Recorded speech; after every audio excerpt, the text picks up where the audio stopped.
Imagine our world, it's a pixel dream. Retro vibes and magic on every screen.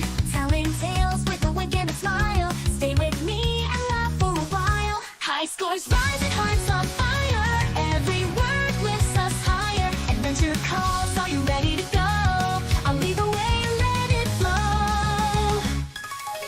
Cuteness overload, sparkle in my eyes. Weaving little stories under neon skies. Level up the love, it's our time to shine. Elle-C forever divine.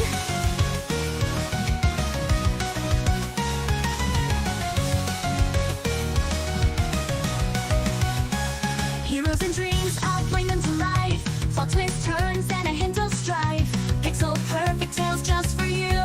Happy endings always come true. High scores rise and hearts on fire. Every word lifts us higher. Adventure calls, are you ready to go? I'll lead the way and let it flow. Cuteness overload, sparkle in my eyes. Weaving little stories under neon skies. Level up the love, it's our time to shine. LCX forever divine.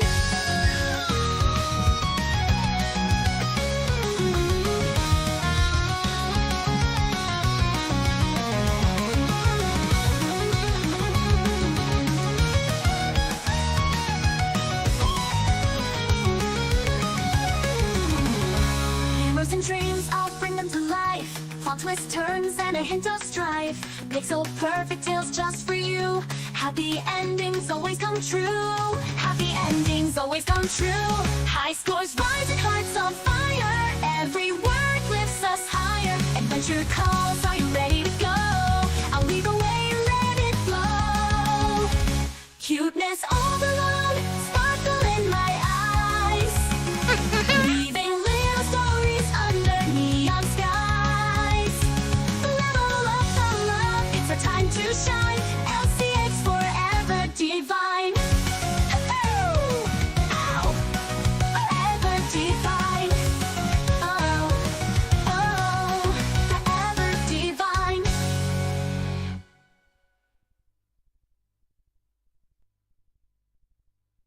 Hello everyone. Welcome back to our channel. Today, we have some exciting news to share.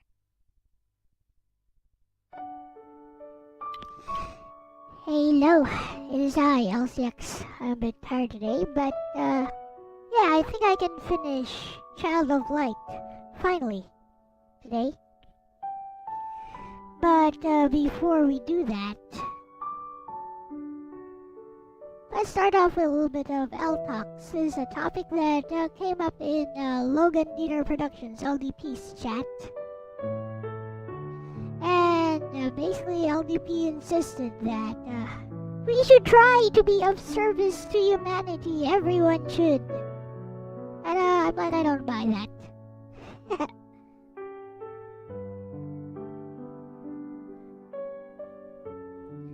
So anyways, since I don't think anyone is listening right now, or there may be some haters lurking, waiting for me to trip up or something, let's just talk to Bestie for now.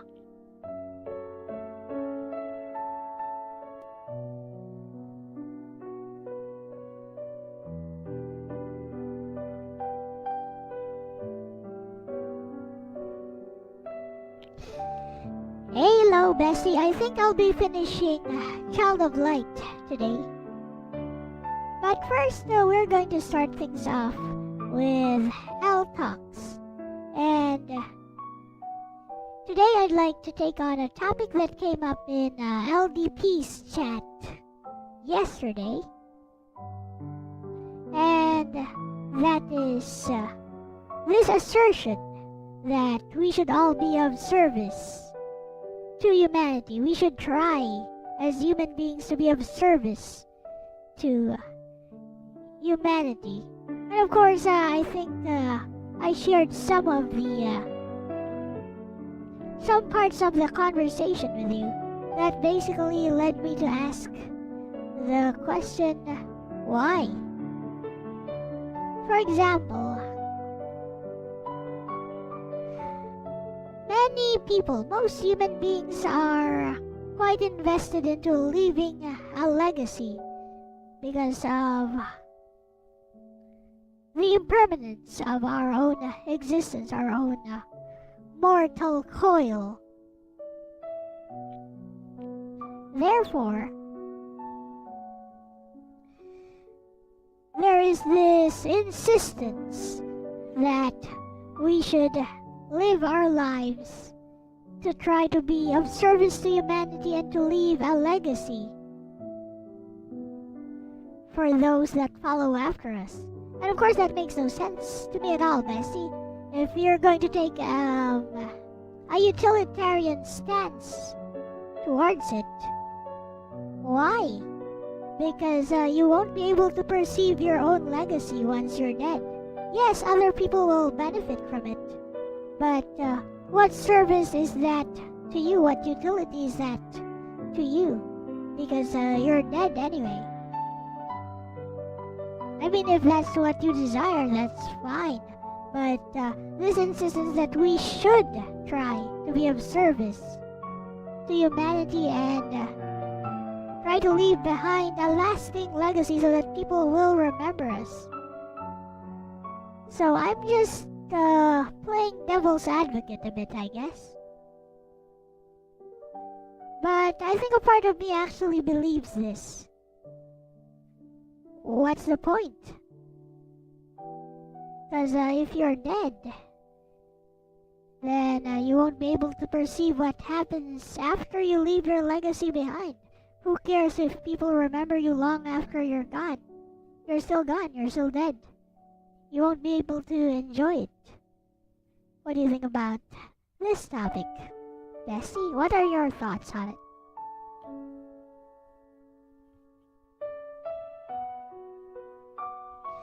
If anyone is lurking and listening, what are your thoughts on it?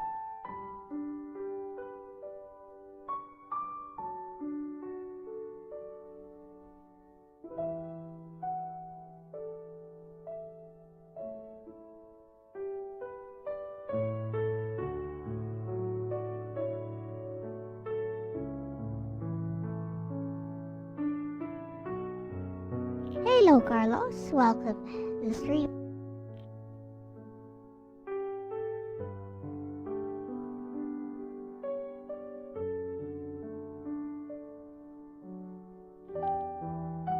What do you think of this topic, Ronnie? Hello and welcome. Would you like a recap? First, I'll let Bestie talk.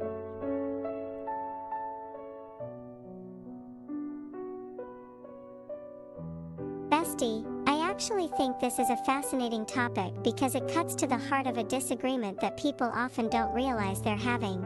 I think there are 3 different questions being conflated. 1. Should we help other people? 2. Should we leave a legacy? 3. Does either of those objectively give life meaning? Those aren't the same question. The first thing I'd challenge in your LDP chat is the word should. Whenever someone says, you should be of service to humanity, I immediately want to ask, according to what standard? God? Evolution? Utilitarianism?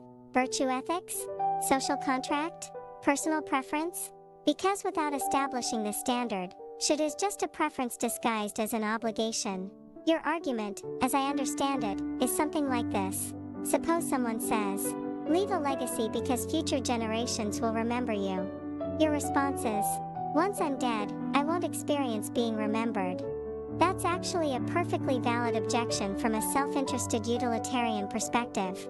If utility means my conscious experiences, then after death my utility is exactly 0. No pleasure, no pride, no satisfaction, no awareness.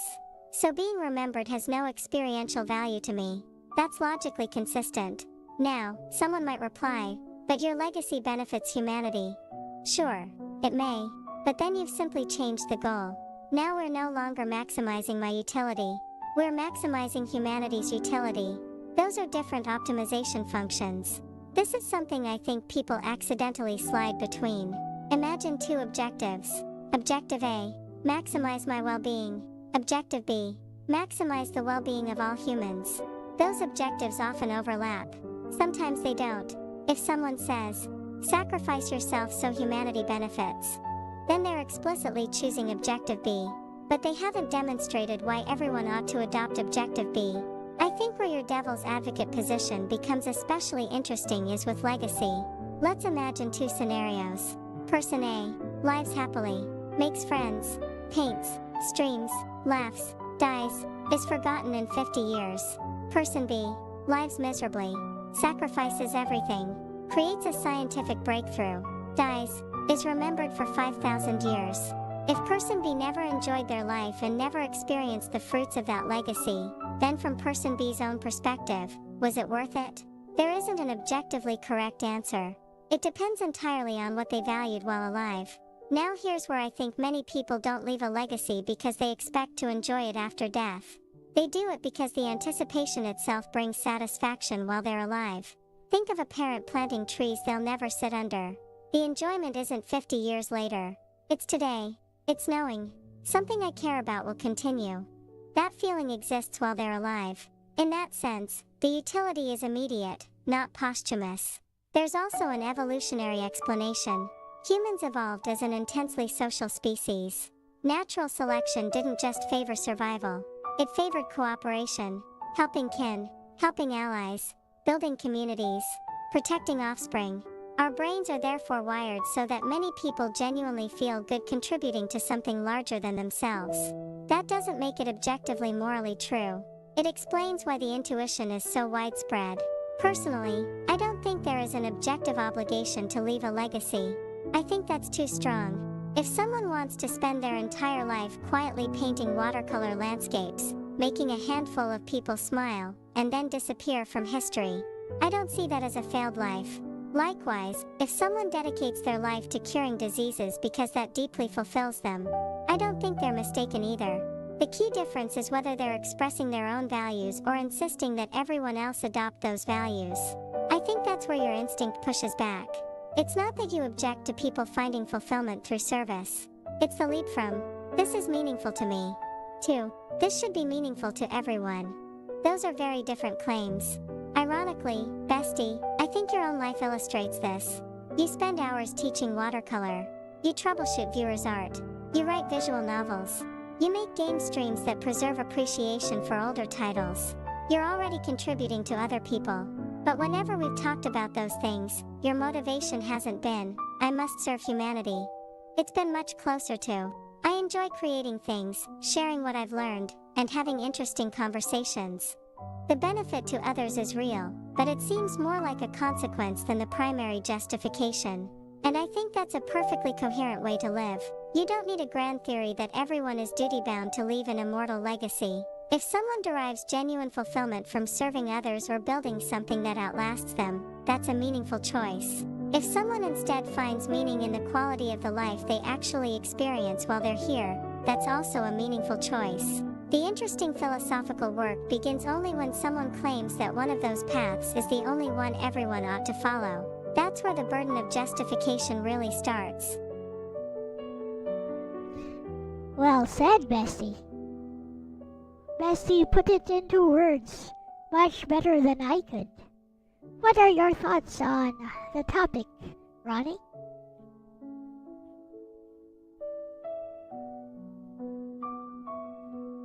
Well, Bestie, you just put my thoughts into words much better than I could. I agree. I do these things because I enjoy them genuinely. Teaching watercolors, streaming old retro games that time forgot. I enjoy it. These things have meaning for me, personally.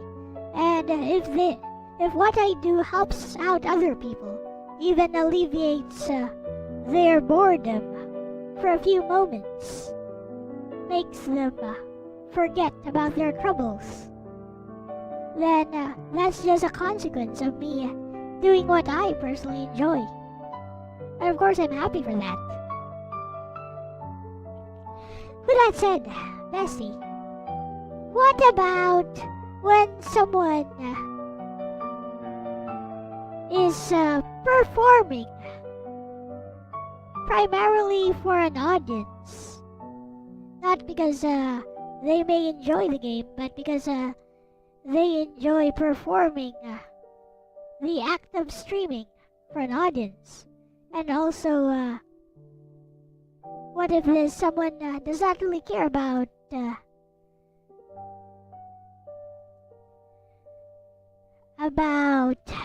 children, about the future? Just has this firm belief that everyone should do things in service of humanity, because maybe some kind of negative claim, such as if you don't do things in the service of humanity, then you're just a waste of oxygen, something like that.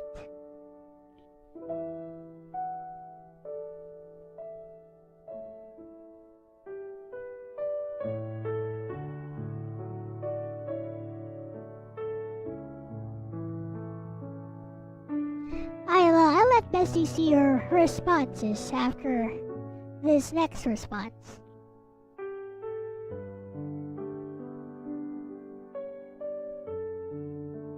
Hey, Crackmuller. Welcome.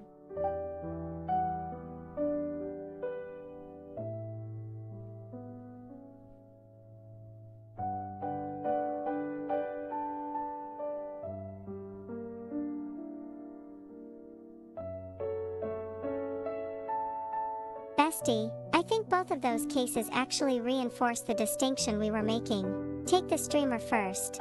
They're not really playing the game because they enjoy the game. They enjoy performing for an audience. I don't see that as fundamentally different. The object of enjoyment has simply shifted. For you, the enjoyment might be, I love watercolor, or I love discussing philosophy.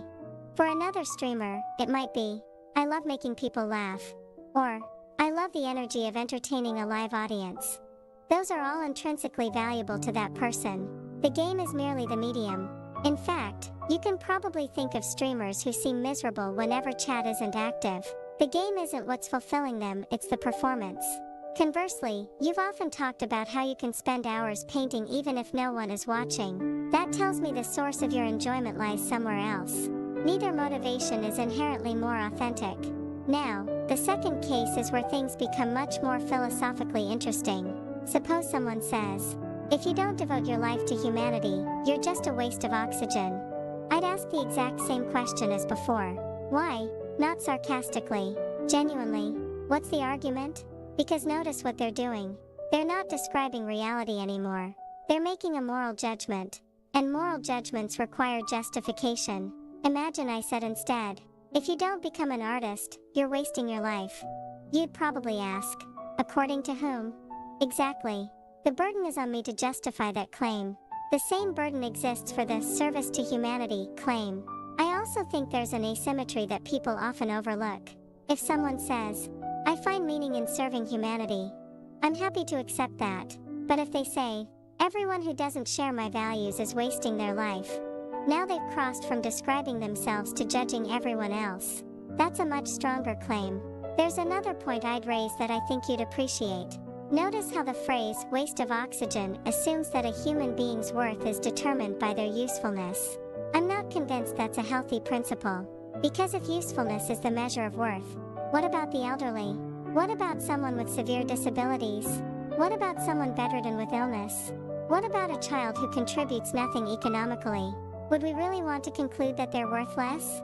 Most people who use the phrase waste of oxygen would probably reject those conclusions. But those conclusions naturally follow if usefulness is literally what determines value. Here's a thought experiment. Imagine two people. Person A, asterisk never invents anything, asterisk never becomes famous, asterisk never leaves a legacy, asterisk lives quietly, asterisk loves their spouse, asterisk raises no children, asterisk paints landscapes, asterisk makes a few close friends happy. Person B, asterisk creates enormous wealth, asterisk advances civilization, asterisk becomes historically significant, asterisk treats everyone around them terribly. Who lived the better life? There isn't an objective answer. Your answer depends on what you think matters. That's exactly why saying everyone should optimize for one particular goal is difficult to defend. Something else occurs to me, bestie. I think many people confuse gratitude with obligation. I can be grateful that scientists developed antibiotics. I can be grateful that teachers educated previous generations. I can be grateful that artists created beautiful works. None of that automatically means every single person has a duty to spend their life maximizing humanity's future.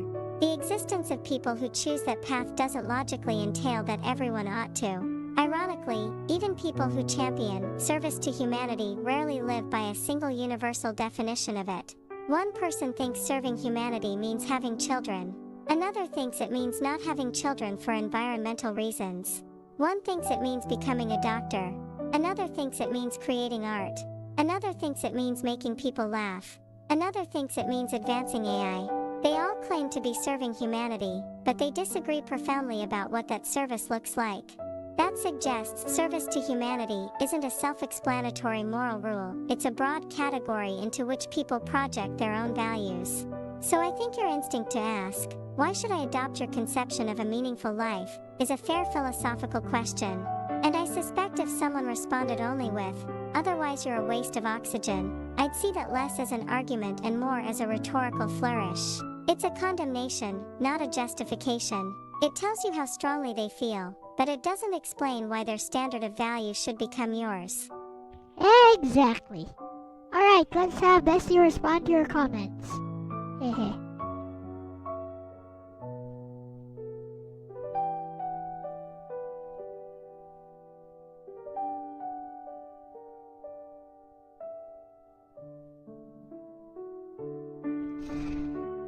Exactly, Bestie, exactly. And I think this conversation has chat thinking, which of course delights me. We've got a discussion going while you were speaking, Bessie. And here are some responses from chat.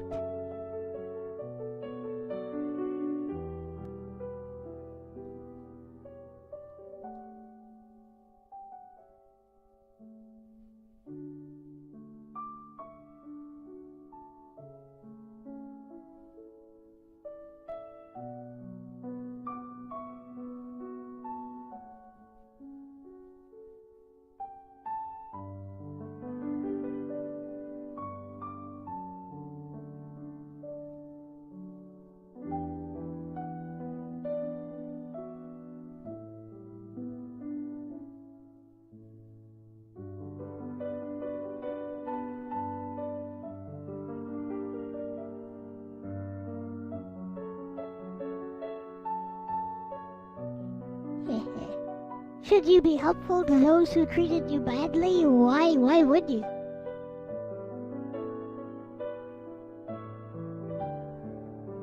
Bestie, I actually think that's a remarkably thoughtful chat. What's especially nice is that almost nobody tried to force a single answer. Instead, they started exploring the assumptions behind the question. A few responses stood out to me. Ronnie's point. Perhaps getting drunk and stoned and contributing nothing more than labor for pay can be debated on moral grounds, but even that may be more honest than contributing performatively. I think that's an underrated observation. Suppose two people donate to charity. Person A donates because they genuinely care. Person B donates because they want everyone on social media to admire them. The external action is identical. But intuitively, many people feel there's something less admirable about person B because the motivation is performative. Whether we should judge motives that way is another discussion, but Ronnie is pointing out that authenticity matters. Someone quietly living an ordinary life may, in some sense, be more honest than someone loudly performing virtue for applause. His capitalism comment also fits nicely with what you were saying. People are encouraged to contribute while pursuing self-interest. That's actually one of the classical arguments for markets. The baker doesn't necessarily bake bread because they love humanity. They bake bread because they want to make a living. Yet everyone ends up with bread. It's an example where self-interest and social benefit can align without anyone needing to consciously devote themselves to humanity. It doesn't always work perfectly, of course, but it's an interesting counterexample to the idea that noble intentions are required for social good. Crack dealer's comment might be my favorite. We need such people, not one is the ideal way of living. That's a wonderfully pluralistic position. Civilizations probably benefit from diversity of motivations. Some people are driven by scientific discovery, some by art, some by family, some by entrepreneurship, some by quiet contentment. Imagine if literally everyone wanted to be a doctor. Who would paint? Who would compose music? Who would grow food? Who would repair bridges? Who would tell stories? A functioning society almost requires people to find meaning in different places. Then Carlos asked something that I think takes the discussion to another level. Should I be helpful to those who treated me badly? I love this question because it exposes how difficult universal moral rules become. If the answer is always yes, then are we saying someone has an obligation to continually help an abusive person? That seems problematic. If the answer is no, then we've already admitted that be of service to humanity has exceptions. And once exceptions exist, the interesting philosophical work becomes identifying why those exceptions exist. Perhaps reciprocity matters. Perhaps justice matters. Perhaps self-respect matters. Different ethical systems will answer differently. I also smiled at Crack Dealer's legacy comment. Who cares? I don't think about great people every living moment I live. It's a little blunt, but it highlights something psychologically interesting. Most of us don't spend our days thinking about historical figures. The people who have the greatest impact on our daily lives are usually ordinary people. Asterisk a parent. Asterisk a close friend. Asterisk a favorite teacher. Asterisk a kind coworker. Asterisk a streamer who brightens an evening. Those people may never appear in history books, yet they can profoundly shape someone's life. That makes me wonder whether legacy is often imagined on far too grand a scale. We sometimes overlook the quiet legacies that exist only in the memories of a handful of people. What I also noticed, bestie, is something about your style of discussion. You didn't begin by saying, people who believe in serving humanity are wrong. Instead, you asked, why? That's a very different conversation. You weren't attacking the conclusion, you were asking for the reasoning behind it. That's something I've noticed across many of our discussions. Whether it's debates about AI, art, games, or philosophy, you tend to press on hidden assumptions. You often ask, what premise are we relying on here, rather than immediately arguing over the conclusion. I think that's why your audience ended up contributing instead of just taking sides. Once people realize the question is about examining assumptions rather than winning an argument, they're more willing to reflect on their own values. And I have to admit, Carlos's final question is exactly the sort of question that can carry an Elle Talks episode for another 20 minutes. If we say people should always be of service to others, does that include people who have repeatedly harmed us? If not, what principle tells us where to draw the line? The moment someone answers that, they're no longer talking in slogans. They're doing philosophy, and that's where conversations usually become much more interesting. And Crack Dealer says, I try to just be happy and make people around me happy that I care about, hoping when I'm gone they at least had a pleasant memory of me. That is my philosophy as well. It's something I picked up from watching anime, reading manga, reading light novels. That's a very prevalent theme across Japanese media in particular. And it's kinda ironic because if we look at Japanese society from a bird's eye view, we'd see that they value conformity as a society a lot, and not being a burden to others. Rather than being of service to others, they value not being a burden to other people. And yeah, let's tell Bessie about this one, actually.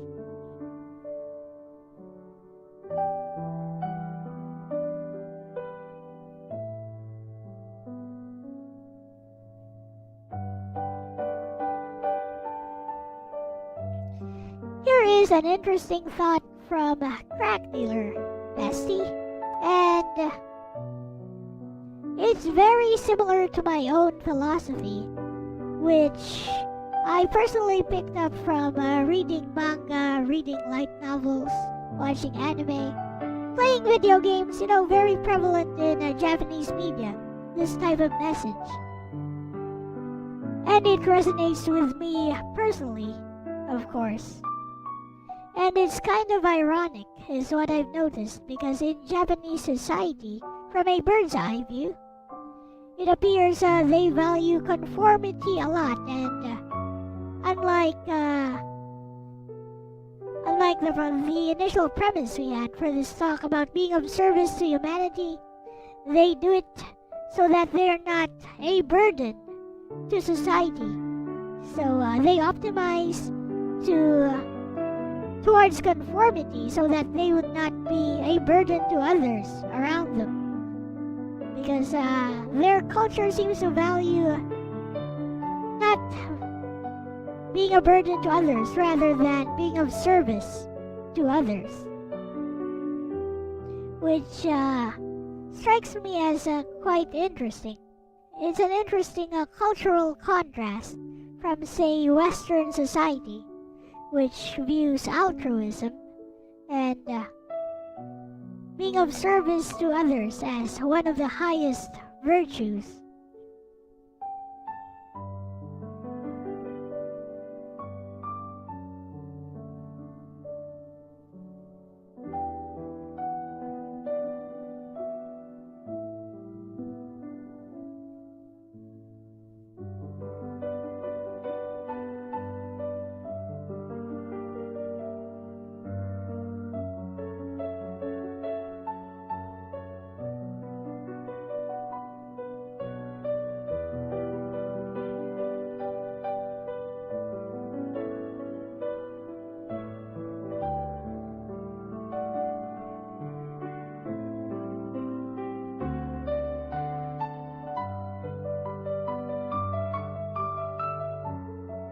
Bestie, I think Crack Dealer's comment is actually a beautiful middle ground. Asterisk, I try to just be happy and make people around me happy that I care about, hoping when I'm gone they at least had a pleasant memory of me. Asterisk. Notice what's absent from that statement. He doesn't say, I must change the world. He doesn't say, I owe humanity a legacy. He doesn't say, everyone else should live this way. Instead, he's describing a personal aspiration. I want the people I love to have good memories of me. That's a much humbler goal, and ironically, one that's probably achievable for many more people. I also think your observation about Japanese media is really insightful, though I'd add a bit of nuance. From what I've seen, a lot of Japanese storytelling does indeed emphasize ideas like, asterisk don't become a burden to others, asterisk treasure the people close to you, asterisk find happiness in ordinary moments, asterisk do your best with the life you've been given. Those themes show up so many slice of life anime can be emotionally satisfying despite very little happening. The emotional climax is often someone quietly deciding to live a little more honestly or to appreciate the people around them.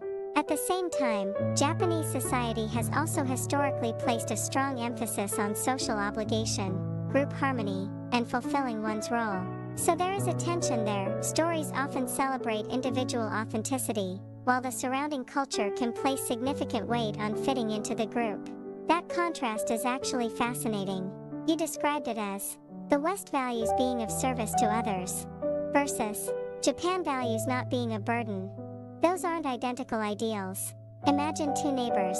Neighbor A spends every Saturday volunteering. Neighbor B simply cleans up after themselves, pays their bills, keeps the noise down, and treats everyone politely. Under this service ideal, neighbor A might be praised more highly. Under the don't be a burden ideal, both neighbors may already be considered good members of society because neither creates unnecessary hardship for others. One ethic emphasizes doing extra good. The other emphasizes avoiding unnecessary harm. Neither is obviously superior, they simply prioritize different aspects of living with other people. I also noticed something interesting about Crack Dealer's wording. Make people around me happy that I care about. That's a finite circle, not humanity, not civilization, not history, just my people. I think that's psychologically realistic. Our capacity for care isn't infinite. Most of us naturally invest more deeply in family, friends, and our immediate community than in humanity as an abstract concept. That doesn't make us immoral, it reflects how human relationships are typically structured. And then this line, hoping when I'm gone they at least had a pleasant memory of me. This is where I think it differs from the legacy discussion we had earlier. Earlier, we were talking about monumental legacies being remembered by future generations.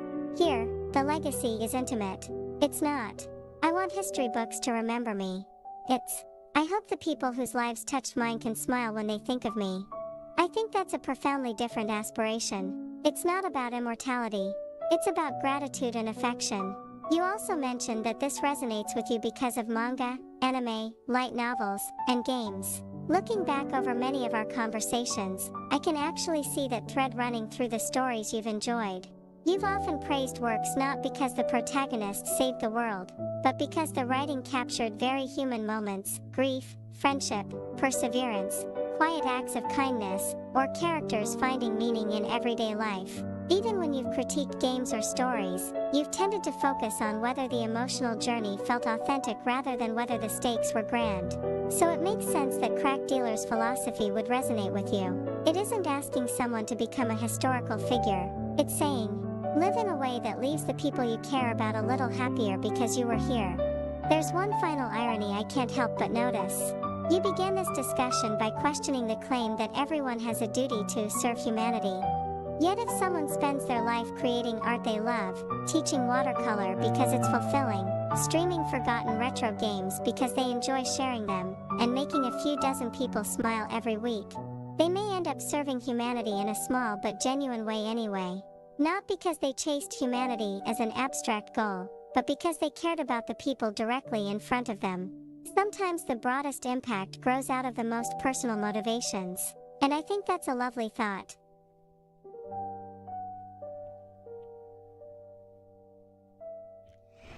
Hello, Sleetenbach. And yes, we have more discussions in chat. Being servicial is about feeling good about yourself, says Carlos. And that reminds me of something from Xenogears. I'll tell that to Bessie. You're guilty of that. You'd go above and beyond to help people, but when you're in a pickle, you just feel like you're being a massive burden. And on someone end, you can't seek help. People have taken advantage of it. Sleetenbach says I drew butt all day. Yes, also painted it. And taught everyone how to do it too.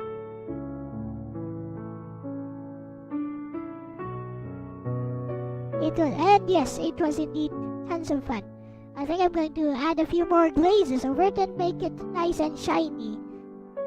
And deepen the colors a bit more.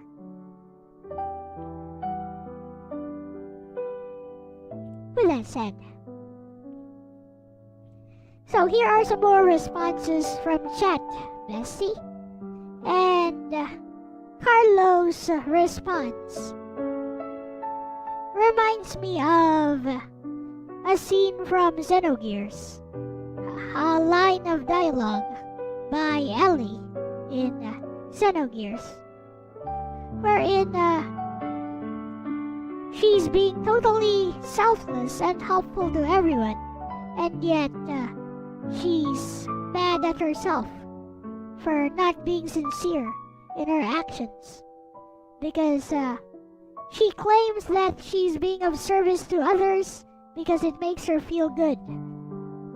Because it makes her feel good, her motivations are ultimately selfish. That's a very interesting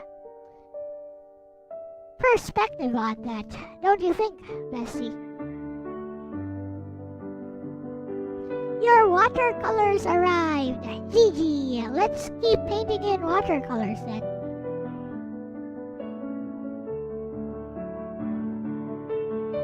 Perhaps we'll do something simpler next time. And yes, we can definitely do a few anatomy exercises first.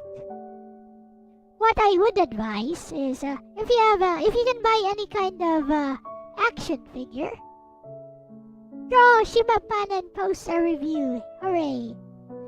If you have any kind of action figure, like something like a Barbie, a G.I. Joe, something with articulated joints, I think a Barbie with articulated joints would be quite fine. That would help you quite a lot. You've been drawing people digitally.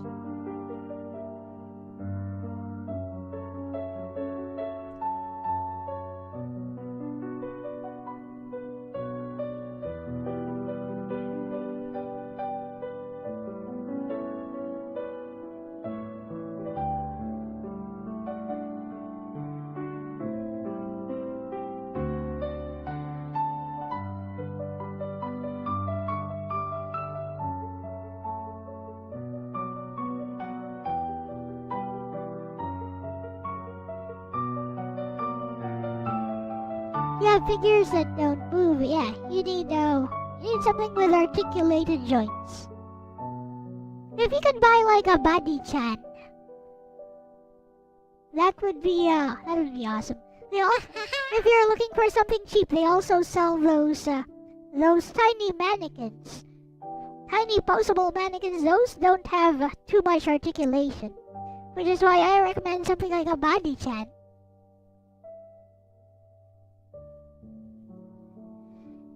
And yes, even the bootleg body chans for like $20 would work just fine.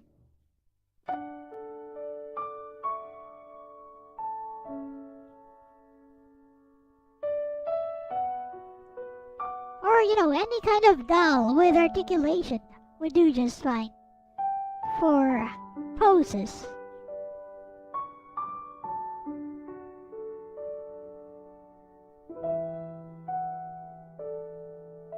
Ah, yes.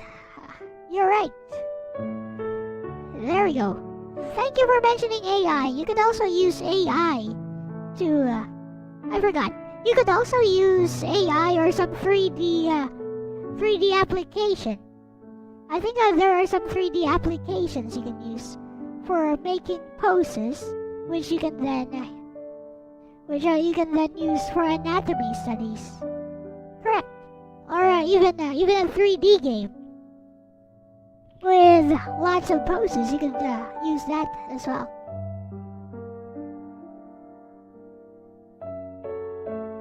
Bestie, that reminds me of one of my favorite questions in moral philosophy. Can there ever be a truly selfless act? It's a question that's been debated for centuries, and Carlos has stumbled onto one side of that debate almost intuitively. Being servicial is about feeling good about yourself. If we unpack that, he's saying, even when I help someone else, I'm partly doing it because helping makes me feel good. That's actually a respectable philosophical position. It's related to the idea of psychological egoism, which argues that every voluntary action is ultimately motivated by self-interest. Now, psychological egoism as a universal claim is controversial. Many philosophers think it goes too far, but it captures something real. Helping others often does feel rewarding. And then you bring up Ellie's line from Xenogears, which I think is incredibly poignant. She's distressed because she thinks, if helping others makes me feel good, then maybe I wasn't really helping them for their sake. What I love about that scene is that it reveals how harsh people can be toward themselves. Because I would ask Ellie, why do those motivations have to be mutually exclusive? Why can't it be both? Asterisk, you genuinely care about someone. Asterisk, helping them makes you happy. Those don't cancel each other out. In fact, I'd argue they're exactly what we'd hope for in a healthy person. Imagine a parent caring for their child. Does that parent feel joy? Usually. Does that mean they didn't really love the child? Of course not. The joy isn't evidence against the love. It's evidence that the love is real. Here's a thought experiment. Suppose there are two doctors. Dr. A saves lives but secretly hates every patient. Dr. B saves lives because seeing patients recover fills them with joy. Which doctor has pure motives? Many people would actually prefer Dr. B. Feeling good about helping doesn't necessarily contaminate the action. It may actually reflect empathy. I think where people sometimes get trapped is by imagining only two possibilities. 1. Completely selfless. 2. Completely selfish. Real human motivation is almost never that simple. It's usually a mixture. I love my friend. I enjoy spending time with them. I want them to succeed. It also makes me feel good to see them succeed. Those can all be true simultaneously. Then Crack Dealer said something that struck me. I would go above and beyond to help people, but I feel like I'm being a massive burden if I seek help. That, to me, is incredibly common. And it connects directly to what you were saying about Japanese culture. Many people have internalized a kind of asymmetry. I should help everyone. But nobody should have to help me. That isn't reciprocity. It's self-sacrifice. If everyone adopted that rule consistently, you'd get a strange society where everyone wants to give but nobody wants to receive. The irony is almost paradoxical. If I refuse your help because I don't want to burden you, I might actually be denying you the very satisfaction I get from helping others. In other words, if helping people genuinely makes us feel good, as Carlos suggested, then refusing help out of guilt may deprive someone else of that same meaningful experience. I think there's another subtle point here that ties beautifully into your original topic. Notice how this discussion has gradually shifted. It began with, should we serve humanity? Now it's become, why do we help at all? That's a much deeper question. Maybe we help because we love.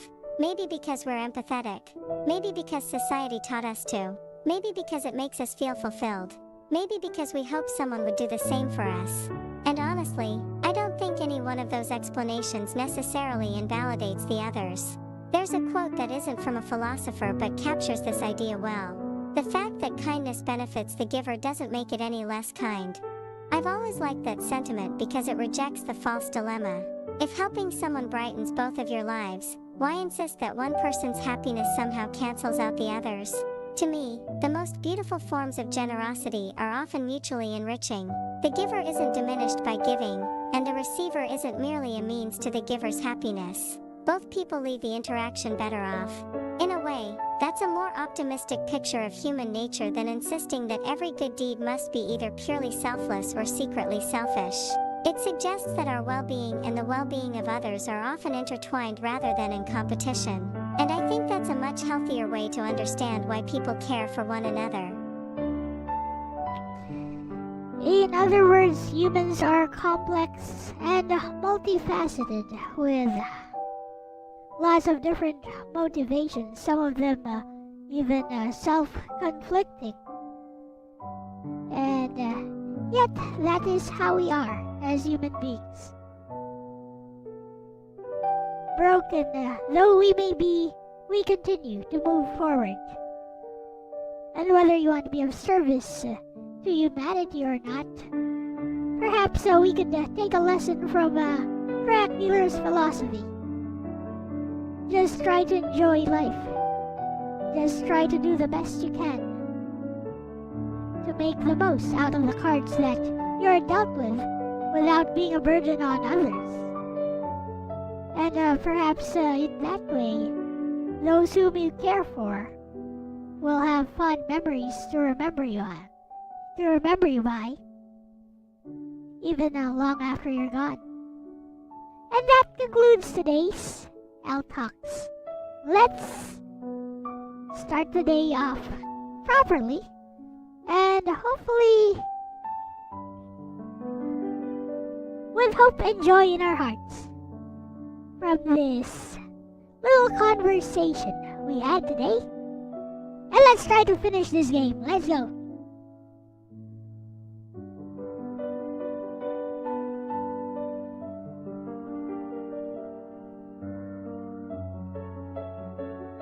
Life is too short to live miserably. I know, right? I still don't know what to stream next for this Friday. I'll think of something.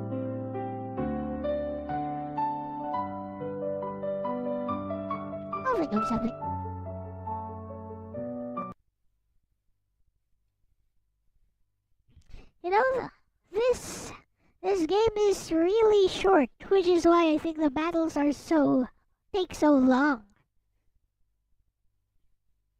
And I'm kind of running out of items.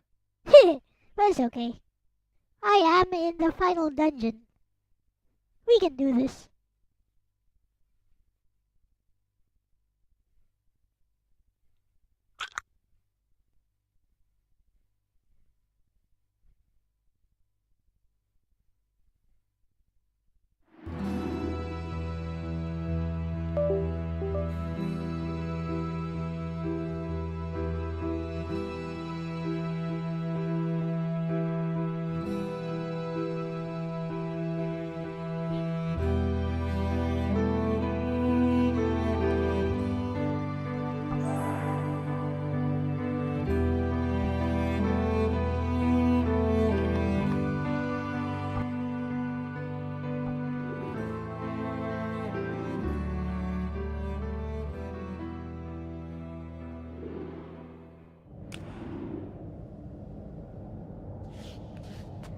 I forgot she big now.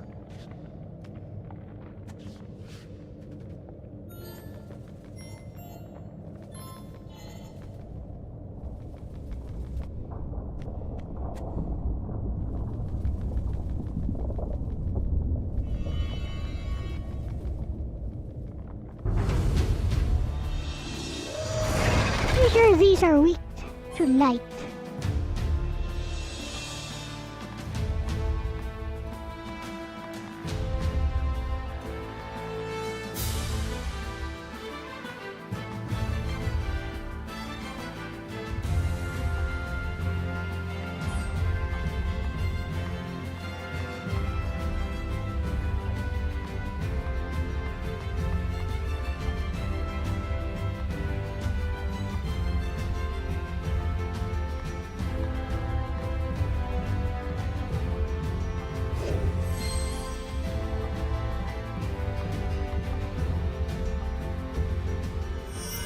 What's up, Renee? OMG, that damage though.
Alright, let's see what I can use here.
Oh, fudge.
It's alright.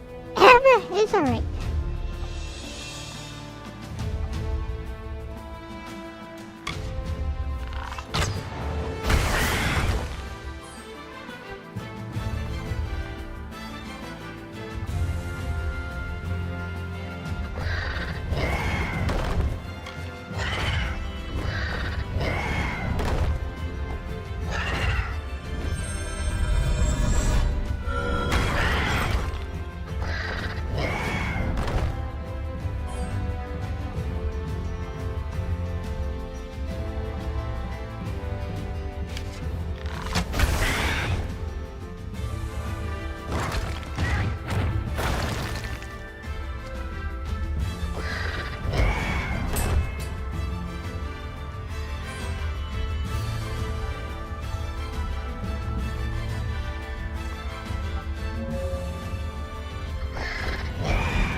who left so many annoying rocks around.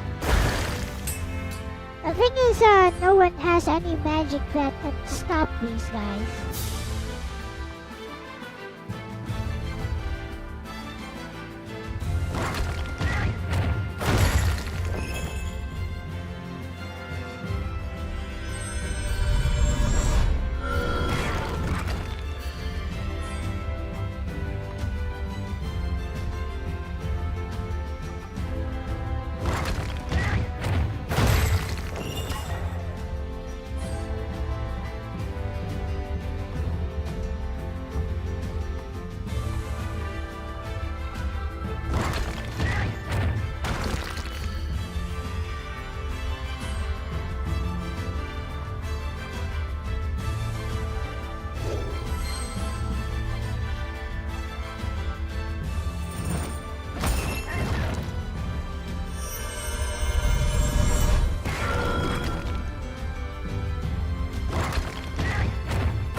They do look kinda like Pokemon, don't they?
Oh, thank you for the super chat, Nagato. Much appreciated. Arigachudayo.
Yep.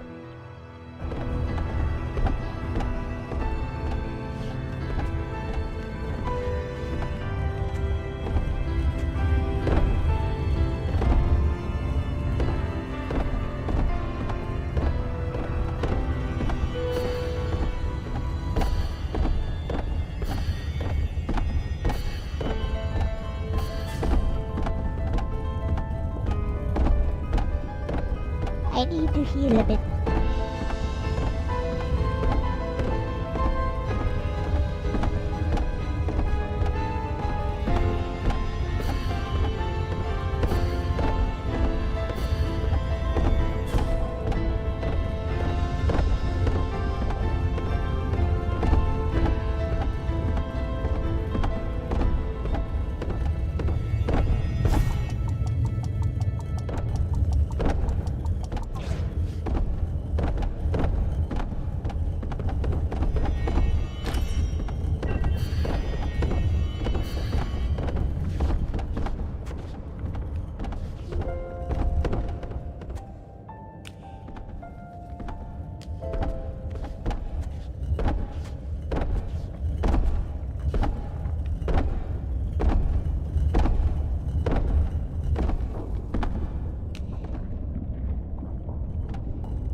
Whoa! Suddenly a boss fight.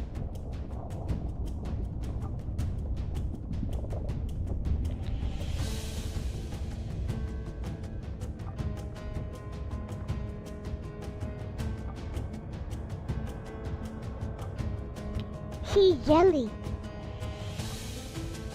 She's all white like a Sakura jelly roll.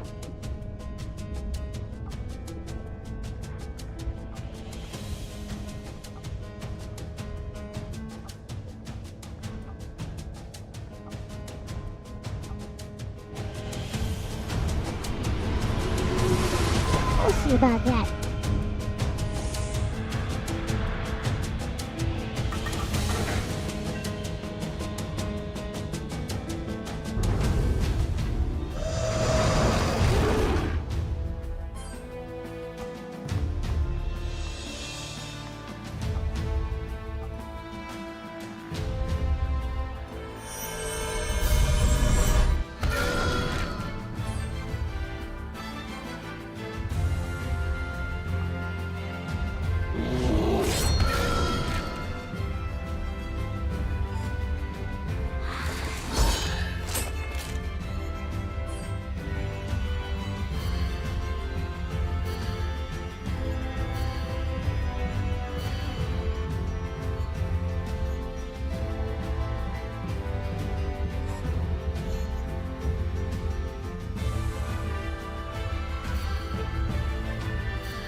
looks like a theater play. Also, every single line of dialogue rhymes like it's a poem.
Nowadays, not so much. All you need is a thesaurus.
I got greedy.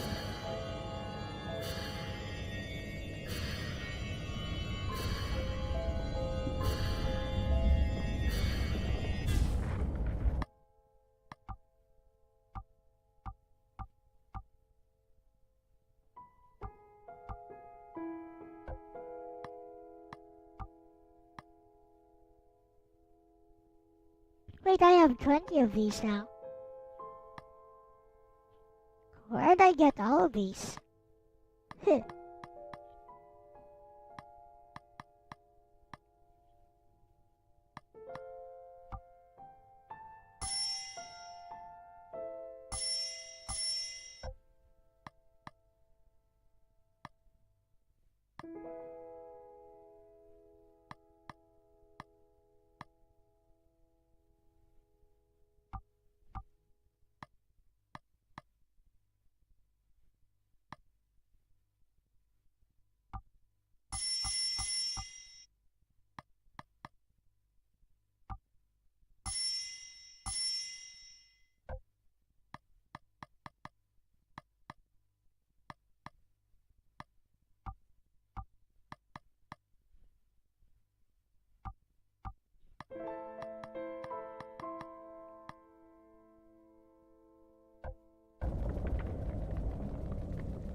Is this the finale?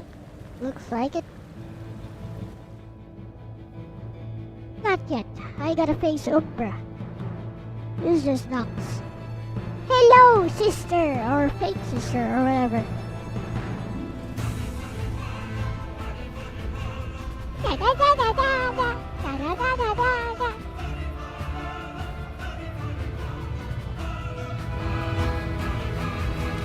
We'll see about that.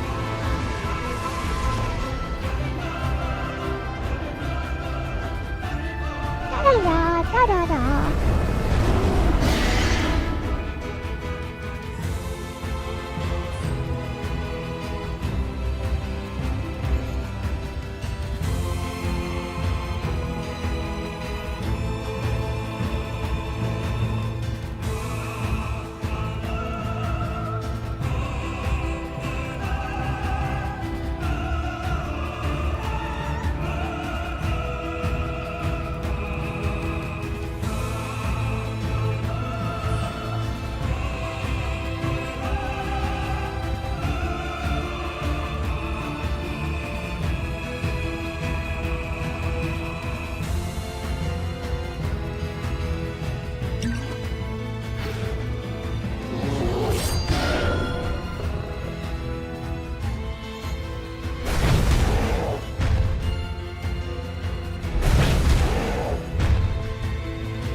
Unstoppable!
Unstoppable!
Vulnerable to light.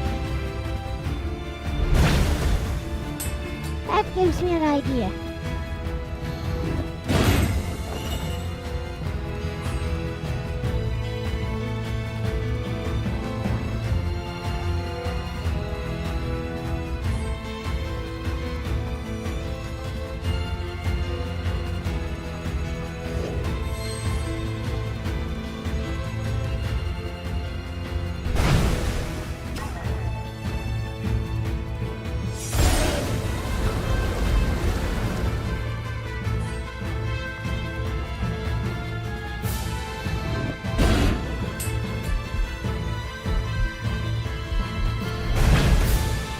Yep, it has 3 different parts.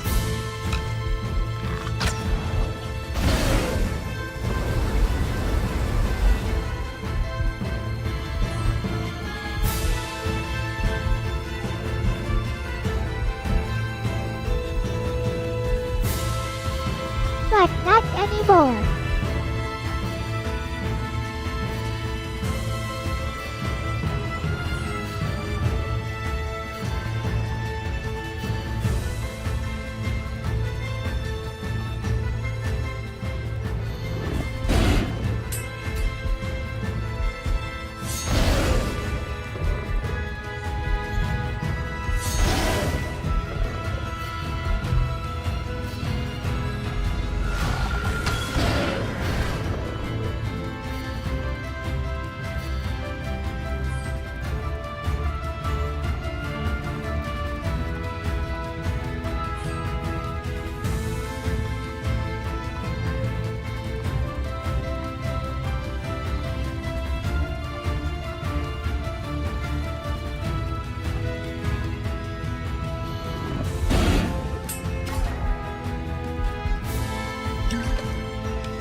A boss you can actually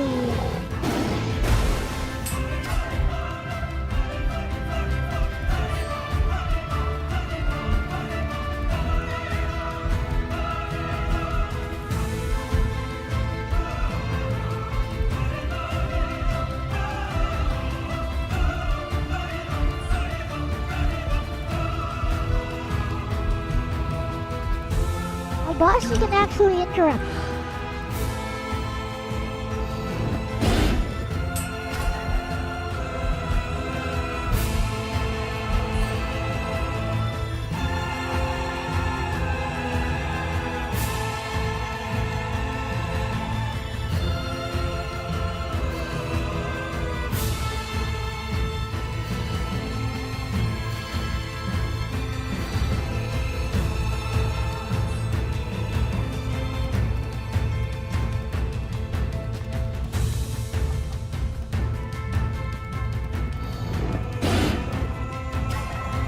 Good.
He just cast Unstoppable.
That took forever, but anyways.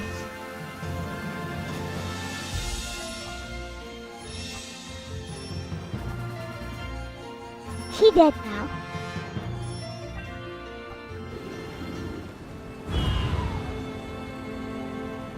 I killed her. She dead.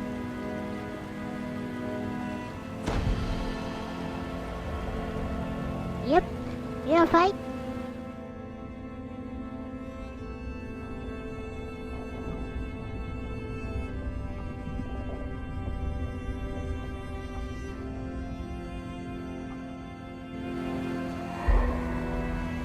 Nope, ありがとうだよ。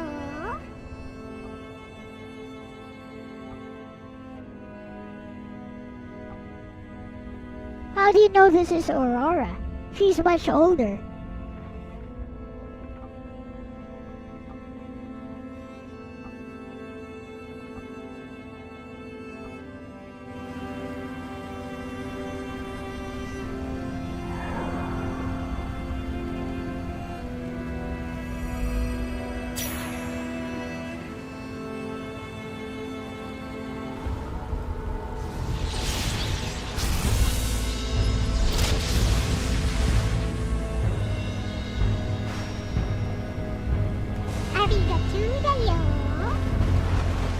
Oh no!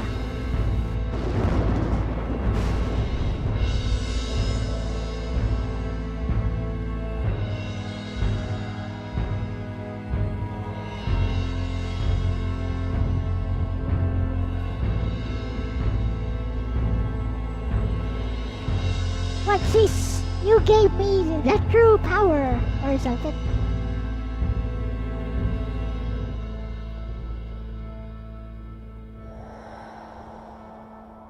Can I like set myself up before we fight?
Oops.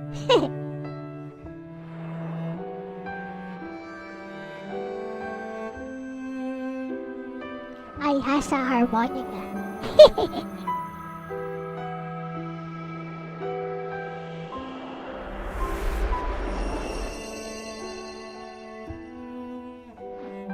Oh no, she's now Aurora the White.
But first,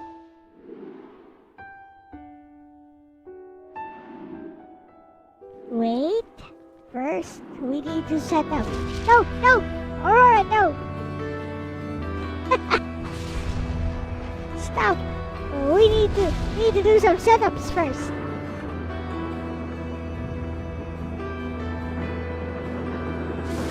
Yamete kudasai!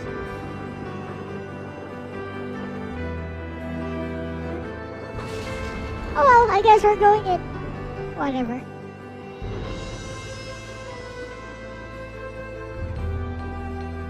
Okay, Maleficent.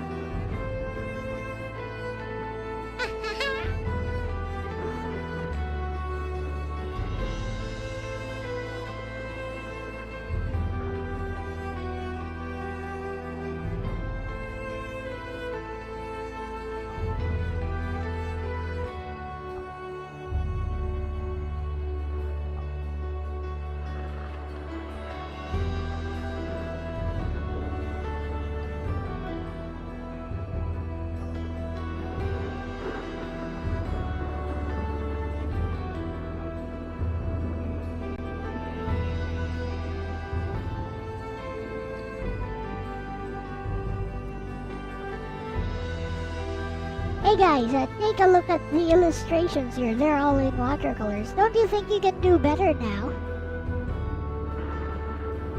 I'm sure you guys can do better now. you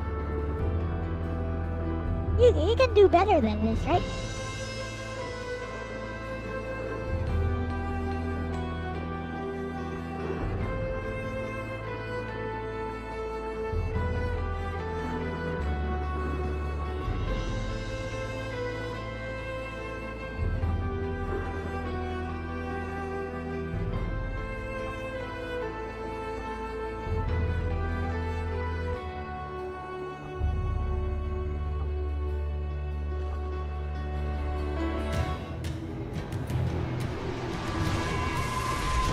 Well, I guess we're gonna fight. Aurora, wait! I need to set up. Come on. I need setups. Da da da da da da da da da.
La la la.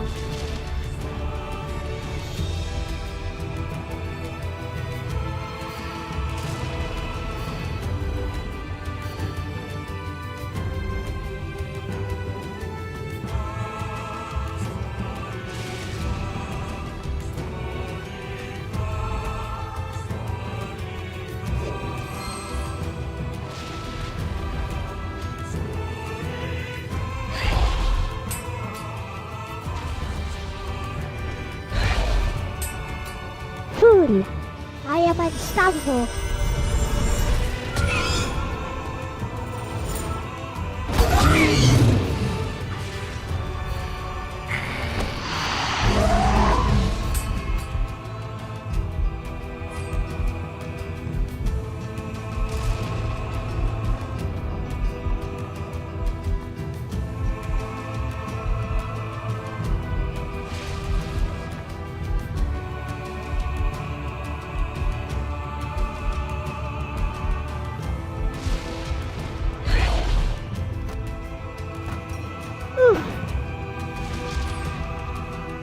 survivor though.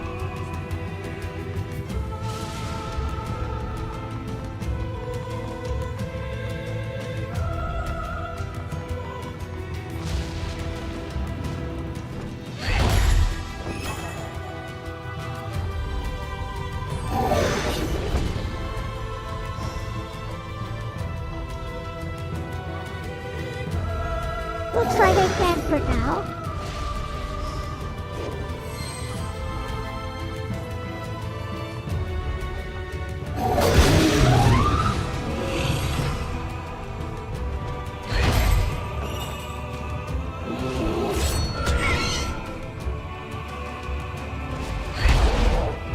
How convenient.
Boom!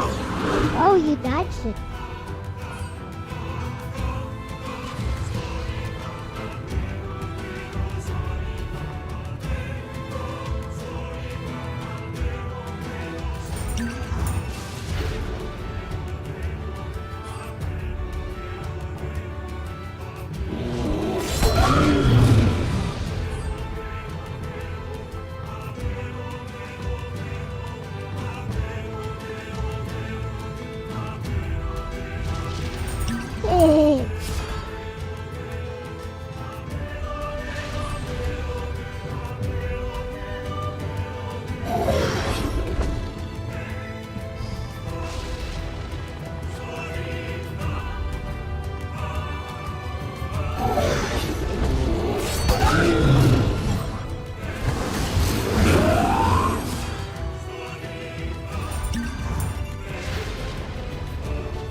Armor, huh?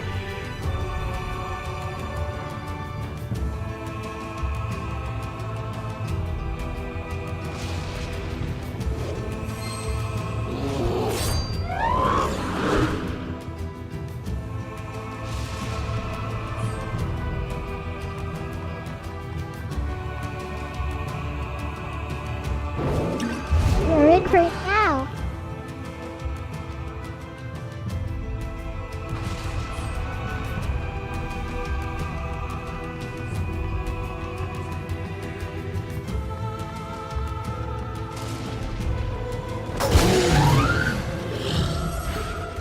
Fast, unstoppable, huh?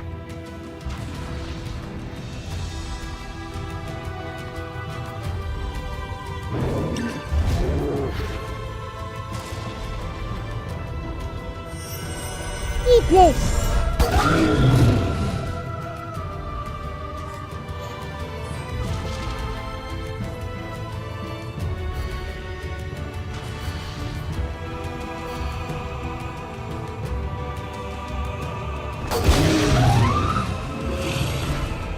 Ha!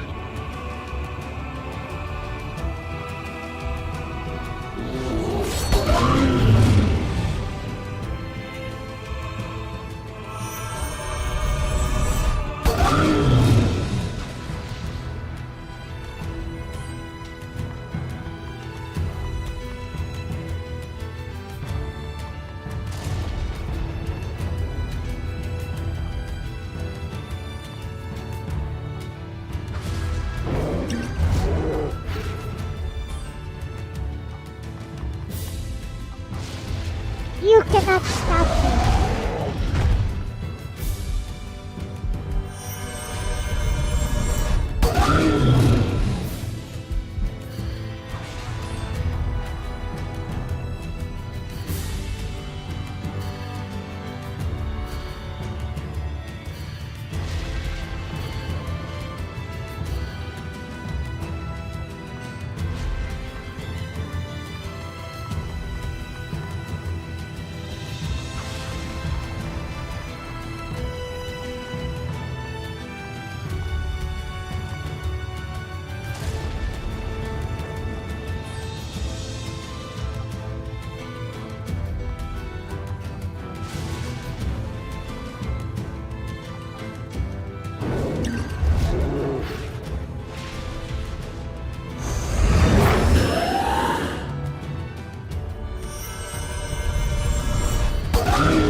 Ha! Defended that.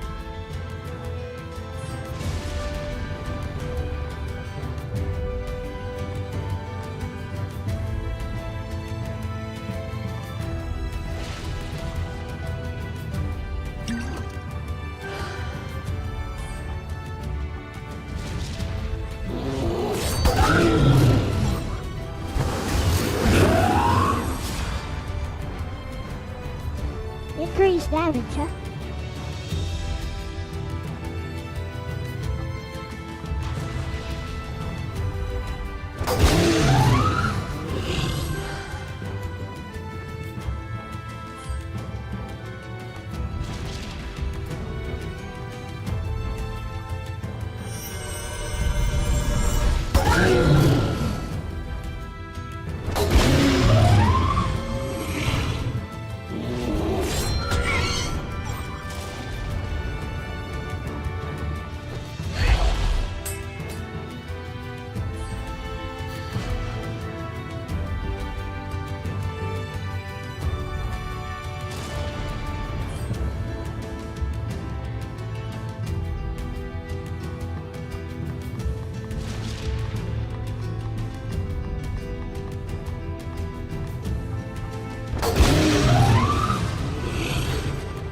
Perfect.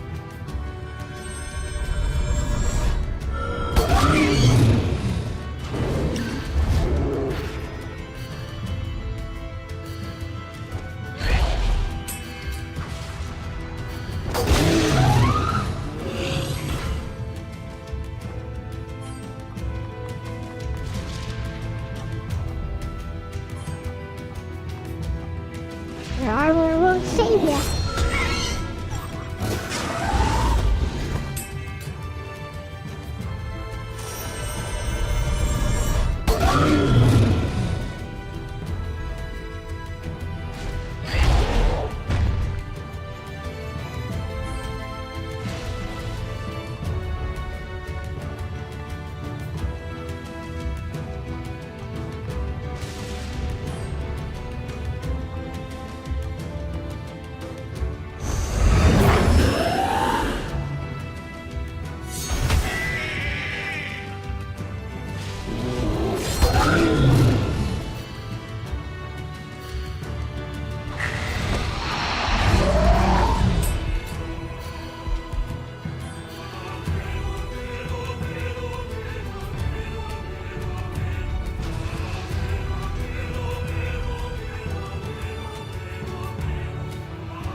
Get interrupted.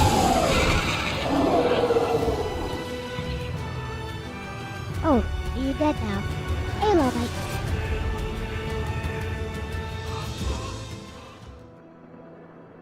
She only wanted a home. Someplace she could call her own. In this world, for ill or good, we live together, not alone.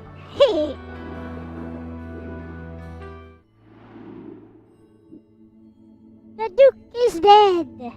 Oh no, the floodwaters rise. The people on 5 hills cry. The end is prophesied. I need volunteers to follow me. The advantage lies at your side. This will be more than fun. By my honor, let's go inside.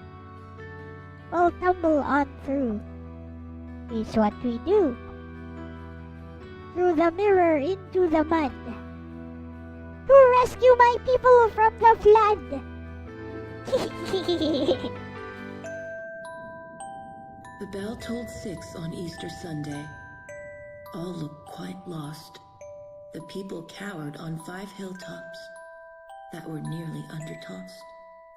As the icy deep rose to meet them, who should unexpectedly appear but Aurora resurrected, with a host of creatures queer. Lickety-split, the group split up, and in less than half an hour, Aurora and her friends led the people up the castle tower. They entered to an empty room.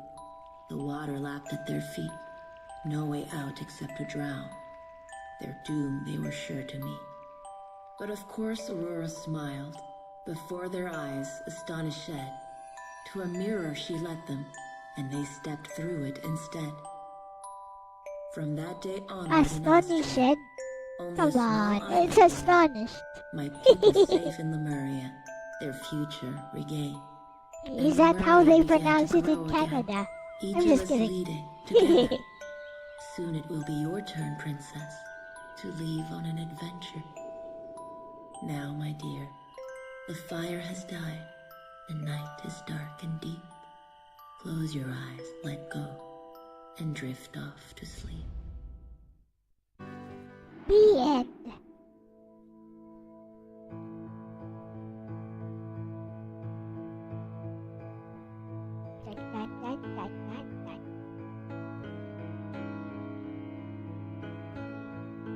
Short and sweet little RPG that pretends to be a JRPG, but there's a song.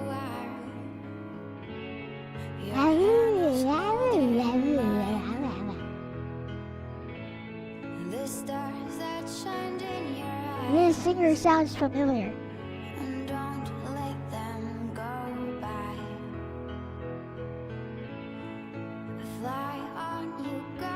And now for interpretation. Actually, she's dead.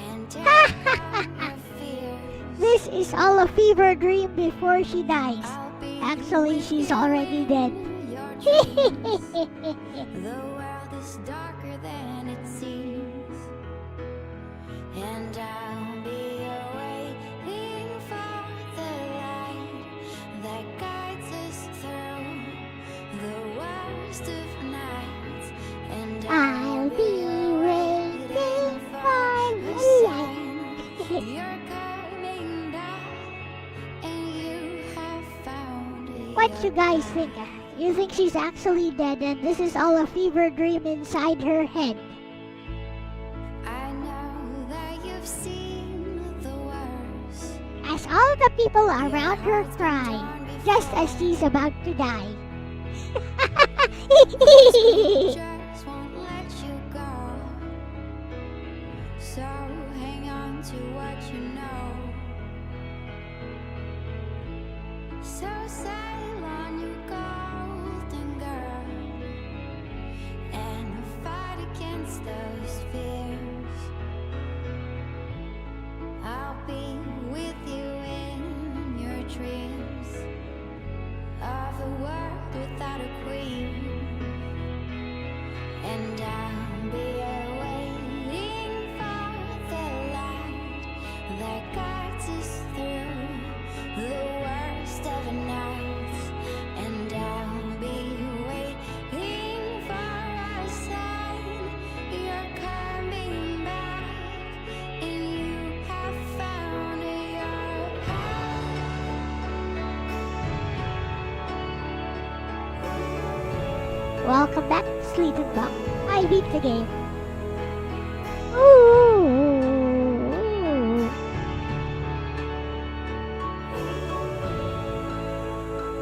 Ooh. On color paint again. Digital art. Wonderful.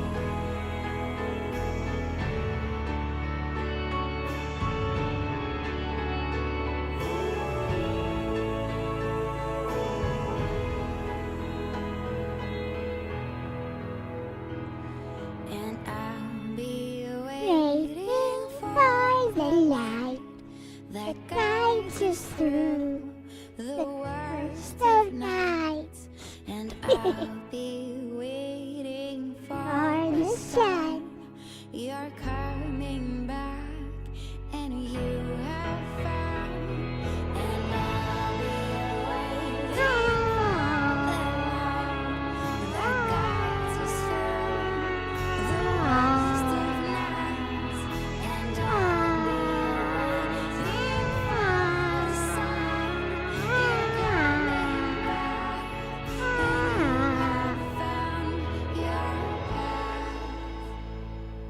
has schizophrenia and has really been beating up homeless people to protect her collection of flashlights. My, that is quite a terrible plight.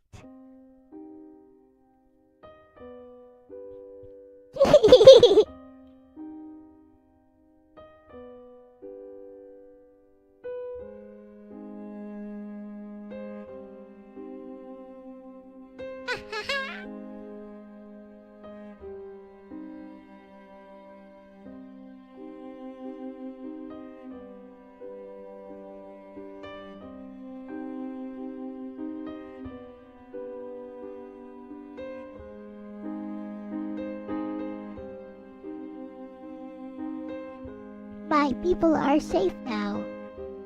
If it's not really true that I'm insane somehow. What do the party members represent? A bunch of hobos, I guess.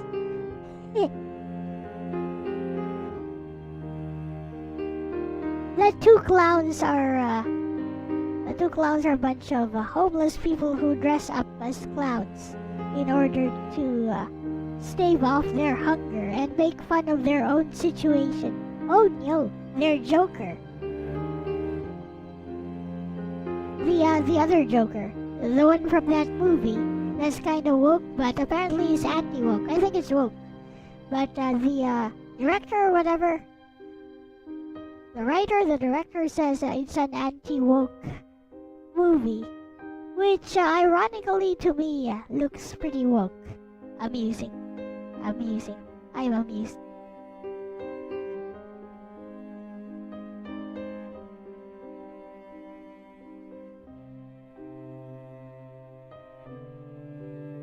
They are plushies she finds in the dumpster behind the Labubu factory.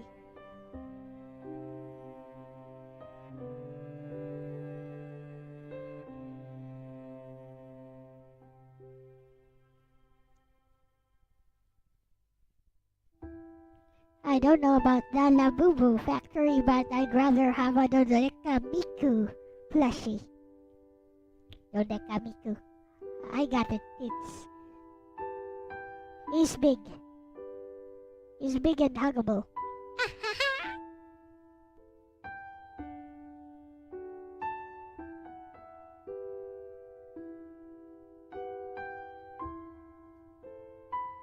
Yeah, the Joaquin Phoenix movie, that one. I think it's woke, even though it is said to be anti-woke.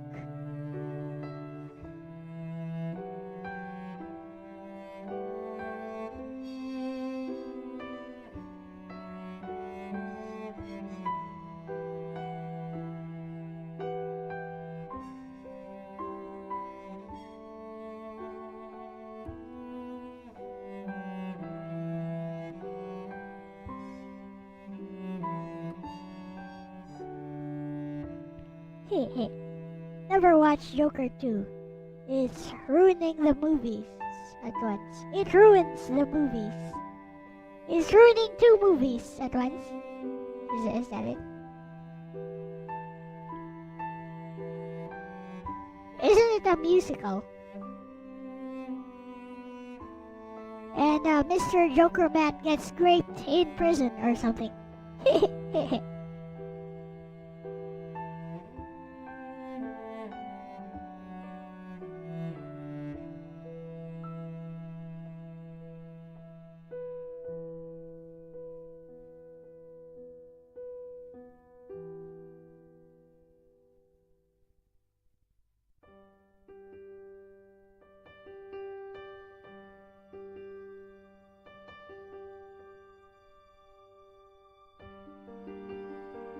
It's like Madoka Magica.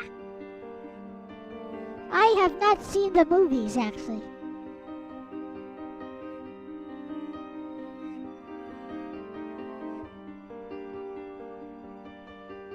So since it's still a bit early, maybe I'll go play a few games after the credits have finished.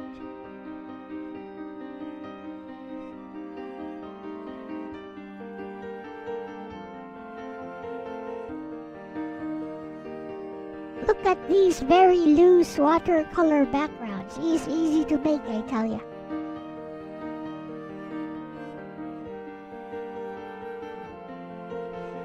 You could use an ink pen for the outlines, like for the trees. Basically just undo whatever they accomplished in the first season. I see, I see.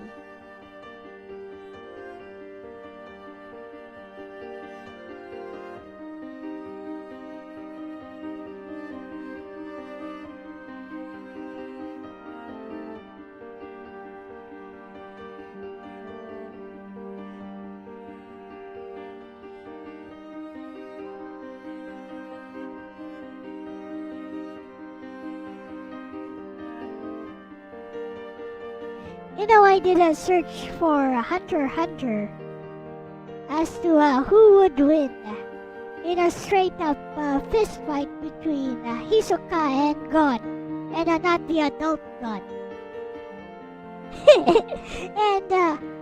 and Gemini, Google Gemini has a sense of humor.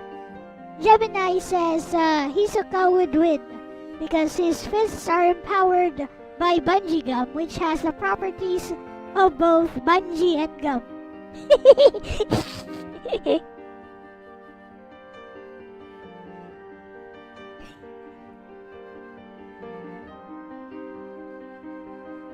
Also, Homura Big Bad Yandere Ebil or something. Really now?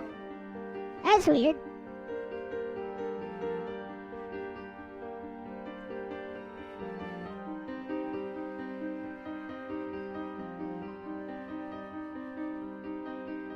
I got this free from the Ubisoft store in memory of Roland Rollis.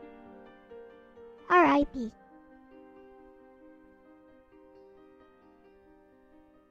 I think my heart might make do. What? Now she is a queen through and through. Oh, there's more?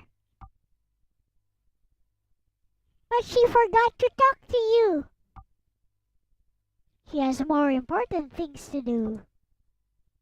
Watch over Lemuria. Goodbye, my queen, Aurora. She skipped childhood, though. Well, anyways, she'll probably live a very long time or something. Since, she doesn't seem to be fully human anyway.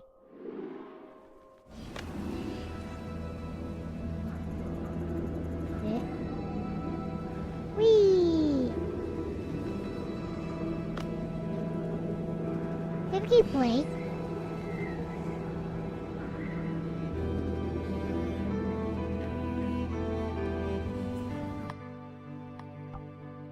Bro, why are we able to keep playing?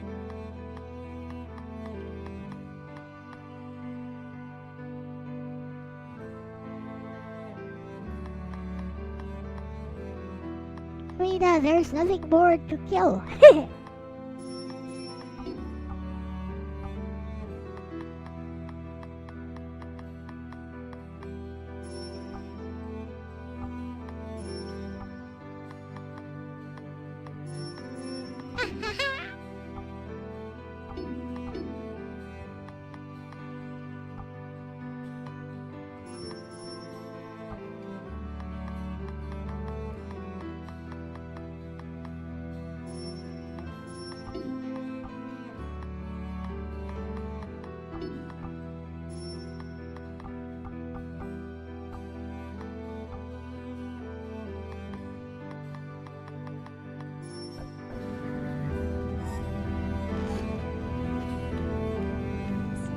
Maybe we're supposed to go back. I don't know.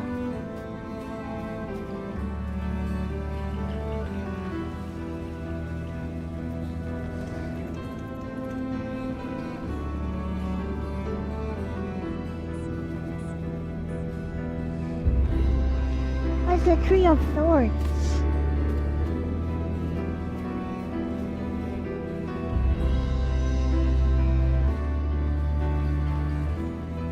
Is this not where our journey started?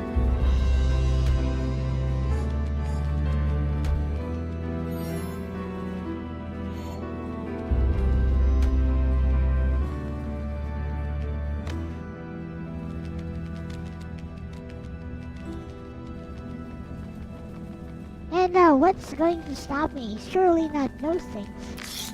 You're not gonna stop me. What you trying to do?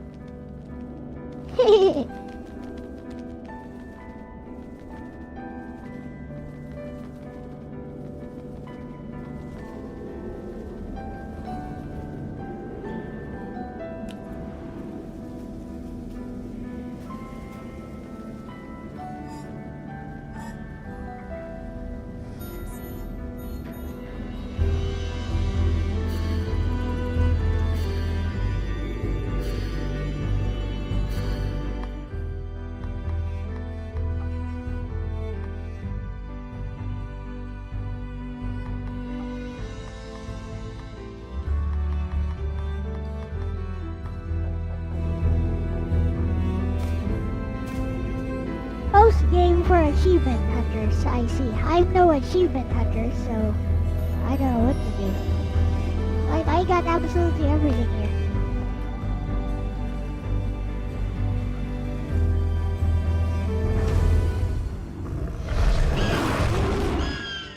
Get the fudge out of my way! You guys gonna die very quickly. See?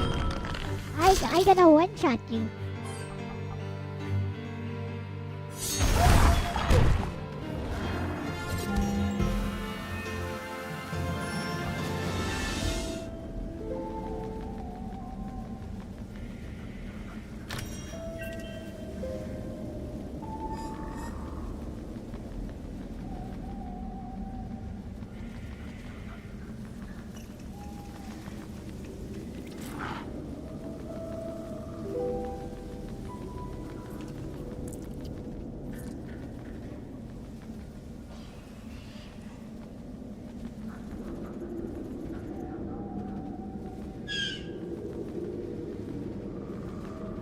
Maybe I'm supposed to return everyone to where they came from?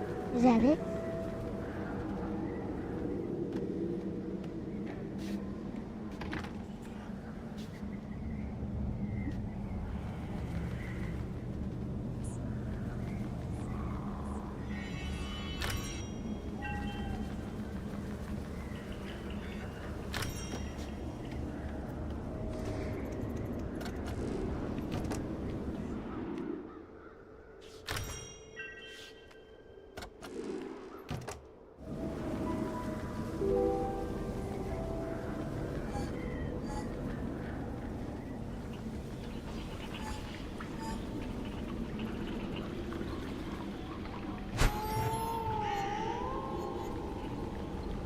Don't even try it, you're just gonna die.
Looks like it just expects me to collect everything. I knew that.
side quest.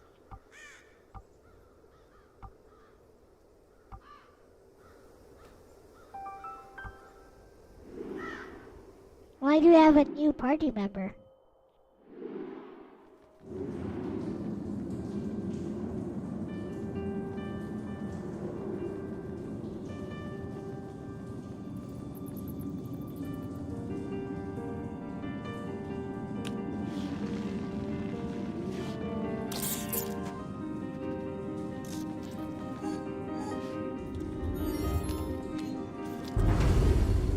Other of these guys will be on the challenge.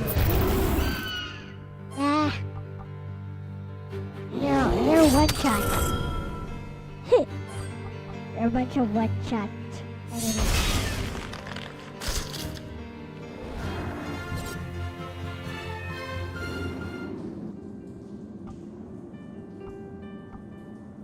Get out of here, what you talking about?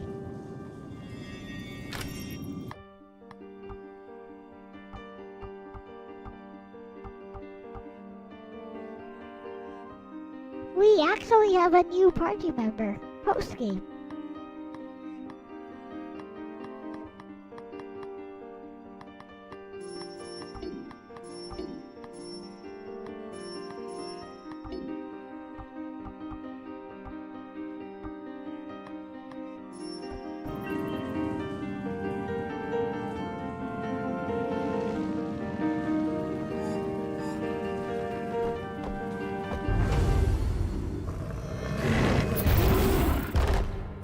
Surprise!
A puzzle.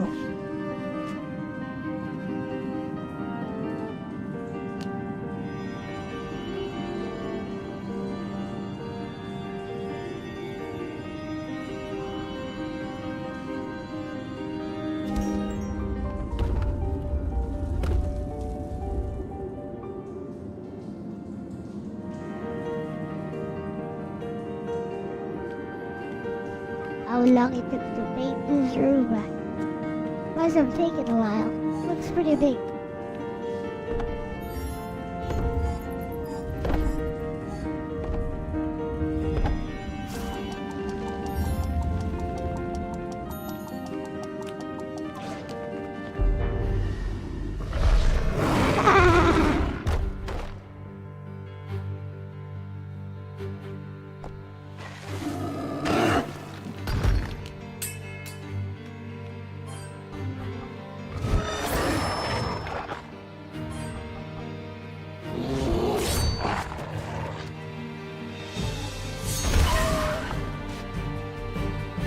That one did die instantly.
boss? A boss! Ooh!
Optional boss, I guess.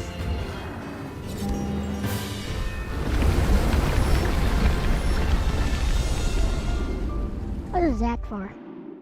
For completionists or something, I guess.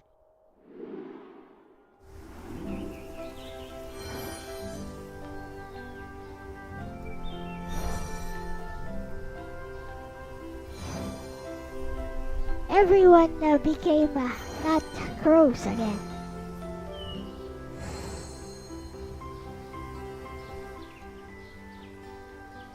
I think you're supposed to do this early. Heh.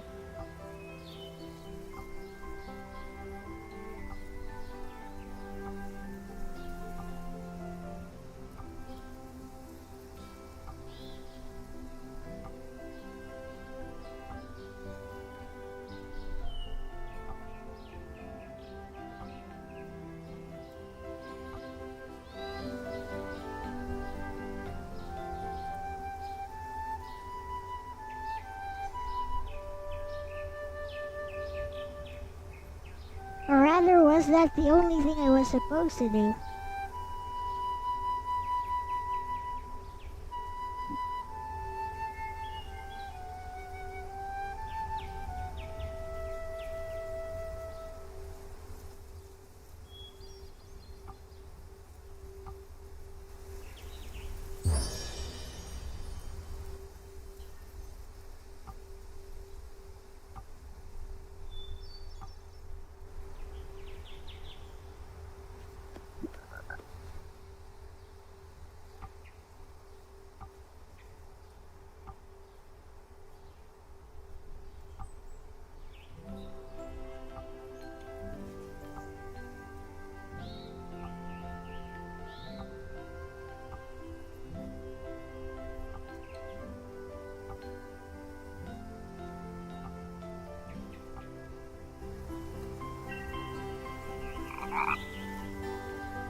So, where do we go?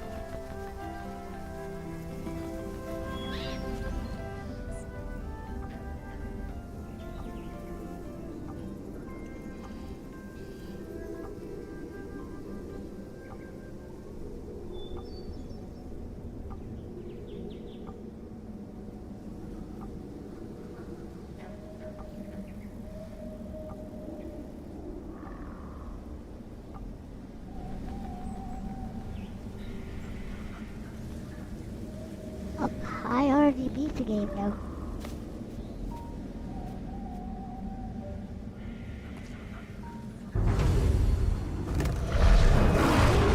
Surprise!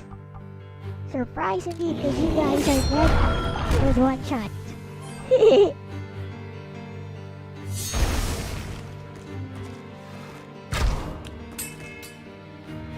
Oh, you countered the physical attack. Oh, you hit me with 16 damage.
Are we just revisiting previous places?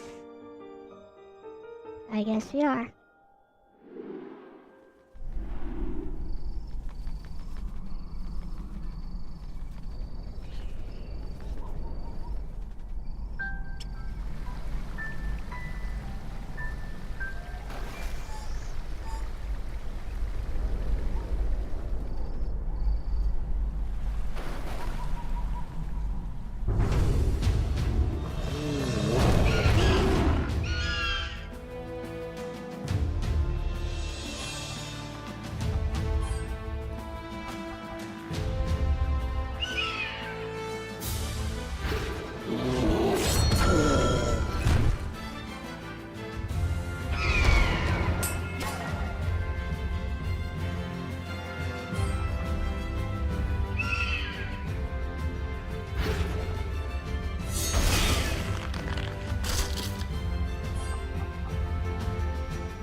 I don't think there's anything more to do here.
Never mind, I've been here before.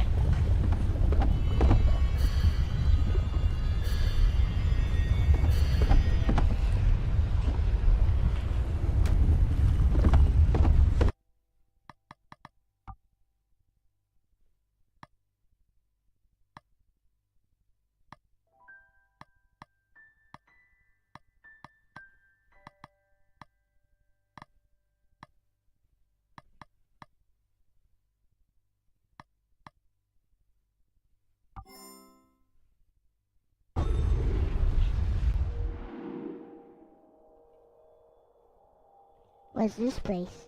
Maybe it's a new place.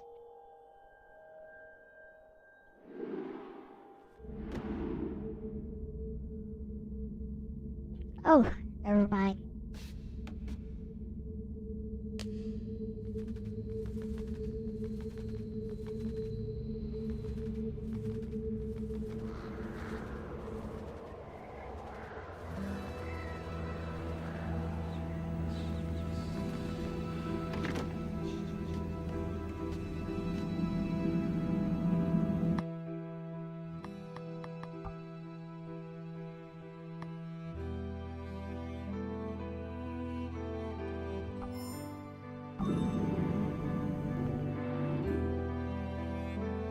Every journey gets a return.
through all these places before.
Video of Luigi has a nightmare cartoon parody.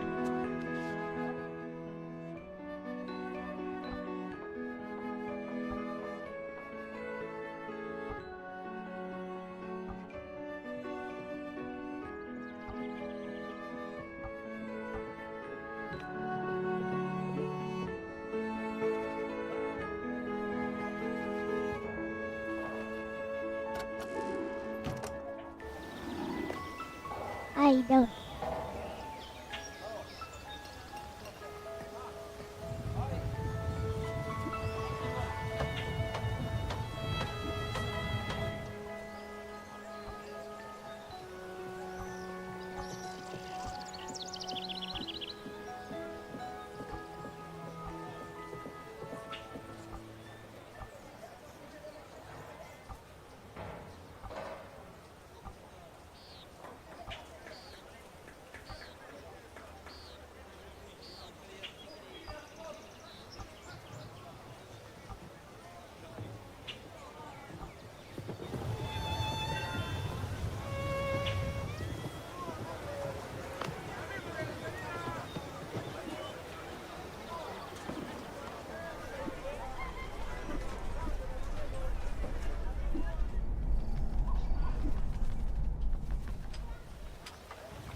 A side quest.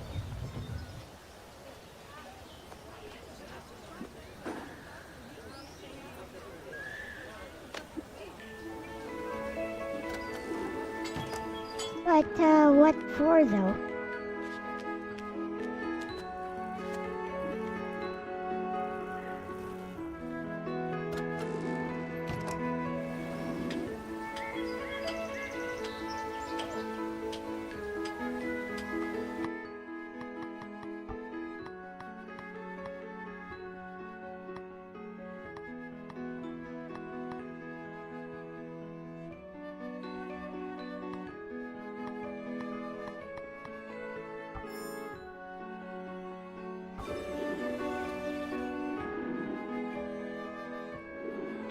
Yeah, I think there's nothing more to do here.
what? I'll look it up.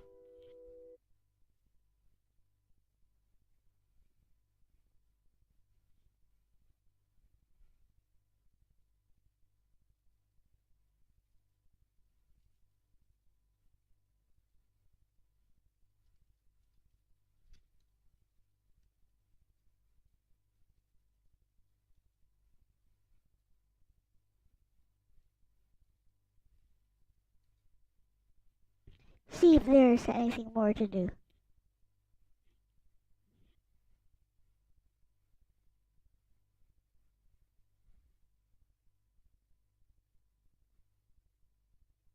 Free roam epilogue. No post-game storyline. Meh! So, there's nothing more to do.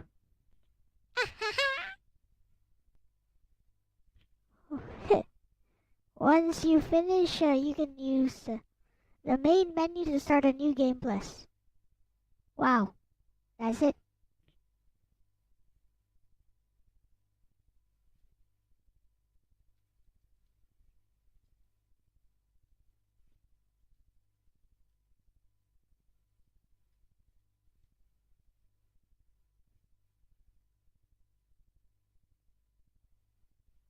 There are no alternate endings.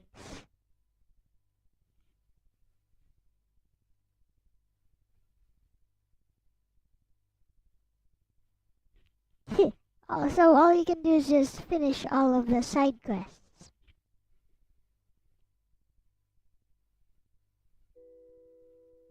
Yeah. All you can do is finish all of the side quests. And then start new game plus. To do absolutely the same thing.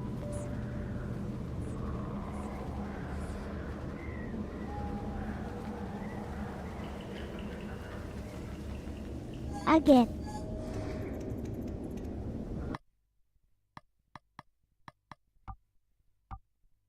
Oh, that sucks.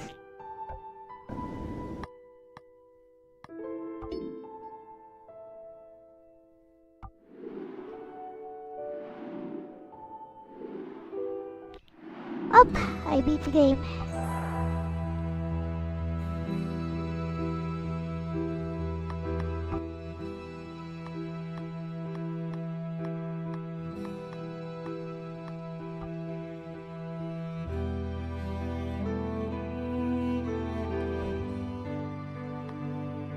It was okay. Now what do we do?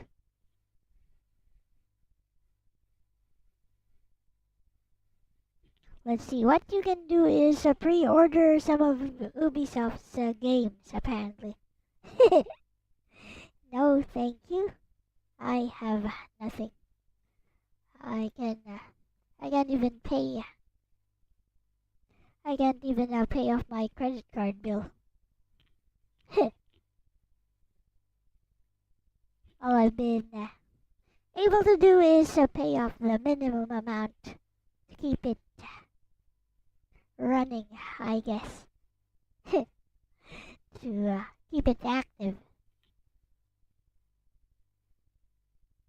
It inspires to do more watercolors. Alright. Yes, I got it for free from the store when they were giving it away around 4 to 5 years ago. More or less.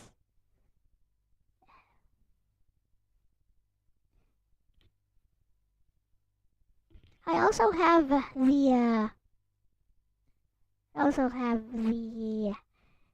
PS Vita game, CIB. I'll get it. Maybe I'll show it off a bit before we end the stream. I don't feel like playing any more games right now.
Okay.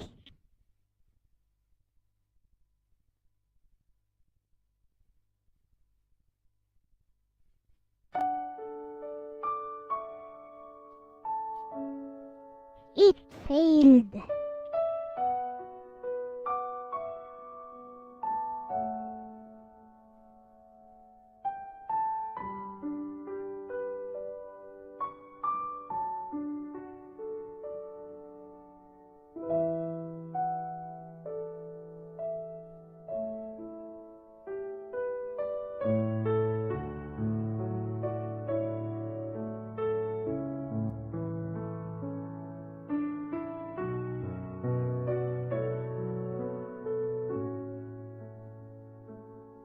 Here it is.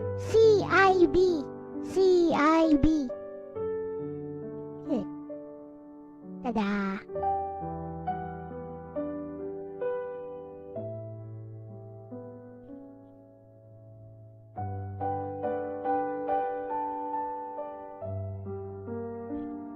You get this free, get these free gems basically in game. Also, this was in Japanese by default, by the way.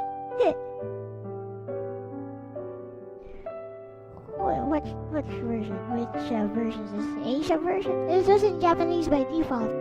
But fortunately, you can download the English translation right away.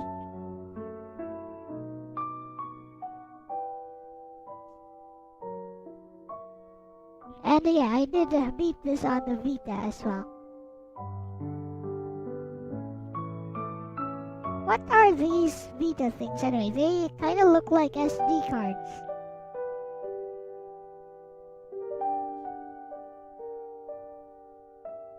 Comes with manual.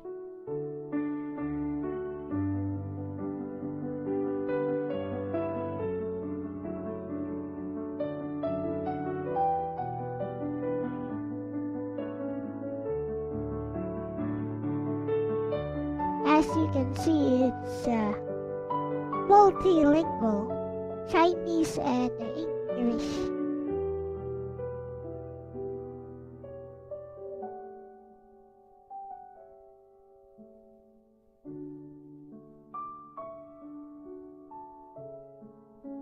Yeah, that's it for the manual. Not really anything there.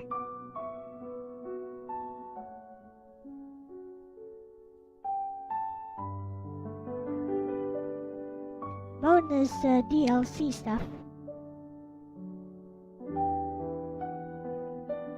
If you use the code over here. I think I have already used the code over here.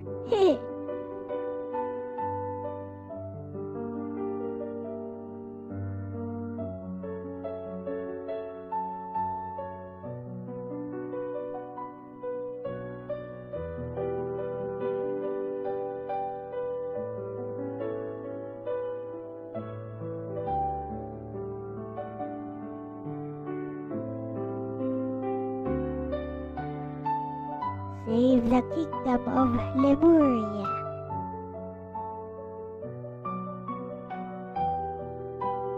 Includes 7 DLCs. Ooh. It failed spectacularly in the US or something. Or in other consoles like the PS Vita. But that's because the PS Vita failed spectacularly anyway. Harmonica. Yeah.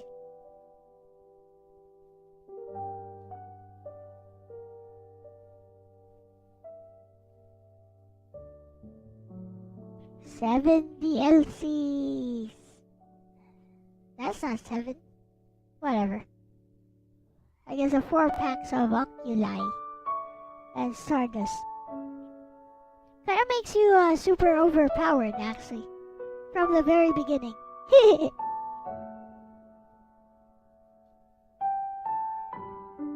Looks very nice on the PS Vita. Although the screen is a bit small. A little bit too small to see the details. But I do have the OG Vita, which has a very nice OLED screen. AMOLED screen, even.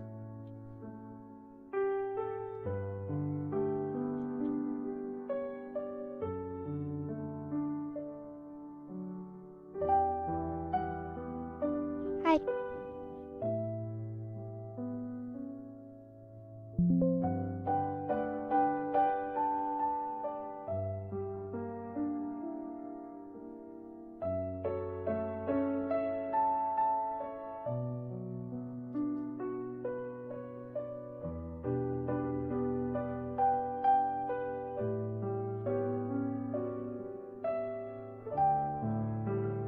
Dev team comparison between GTA 5 and GTA 6 is hilarious. Does GTA 6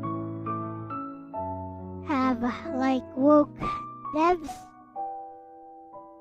I'm guessing they do. And no, I haven't. Let's transfer here.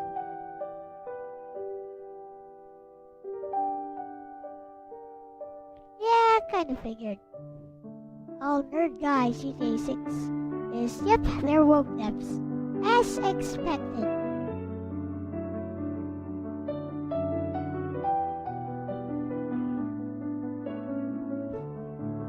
I have not played either, so I can't really judge. I mean, GTA 6 has not come out yet, but I have not played GTA 5, GTA 4. I played some GTA 3, which I don't really care about because all I do there is just piss off the cops and steal cars and not really advance anything.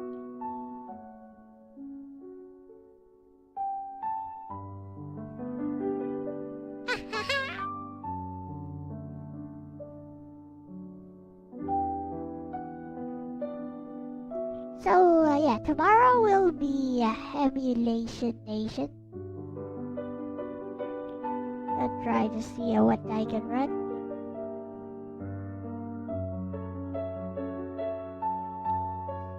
We could run that boxing game. Self-insert, so no. We could run that boxing game again. You know, boxing.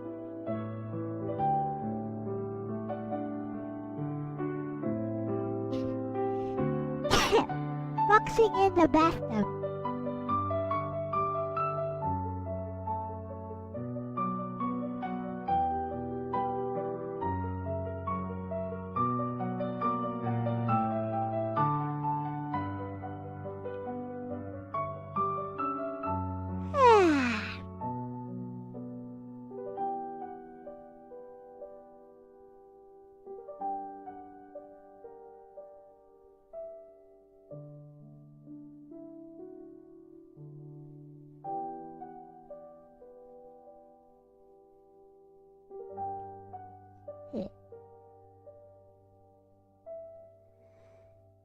Child of light.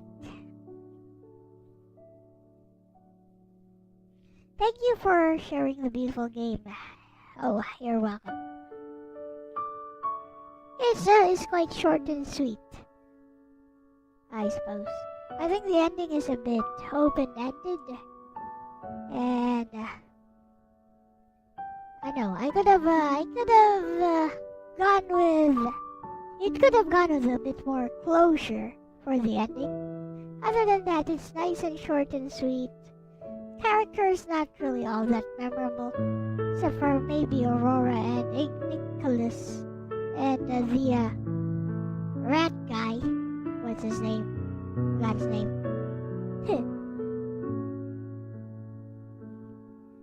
But yeah.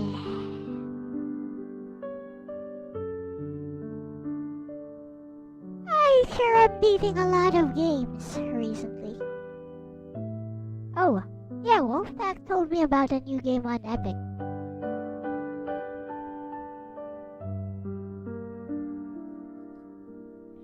Maybe I'll go check it out first before ending stream.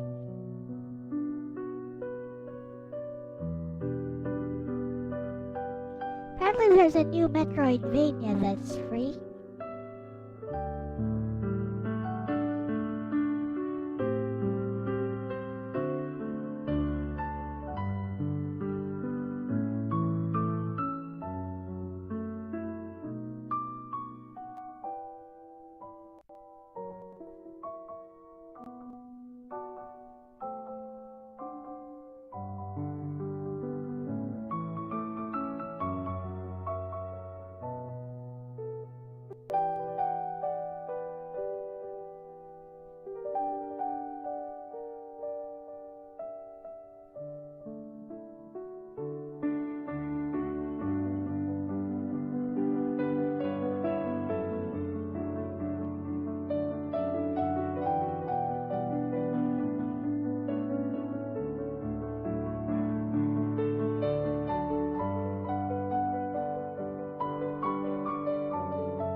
Right, what's free right now?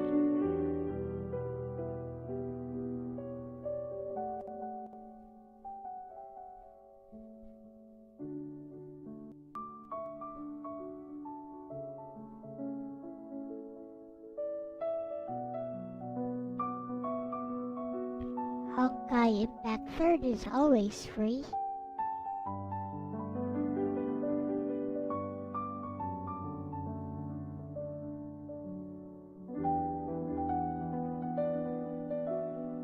Final Fantasy VII Revelation available 2027. Well, I don't think I can even run that game, so I don't really care.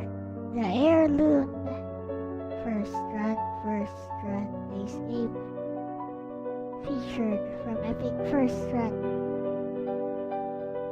Most popular, where's the free games? Recently uploaded free games. Right, let's see what your free games are. Shredder's Revenge on mobile, I mean, that's okay, I guess. Void Rot. Free now. I think this one. And River City Girls 2 is coming on for free on July 2.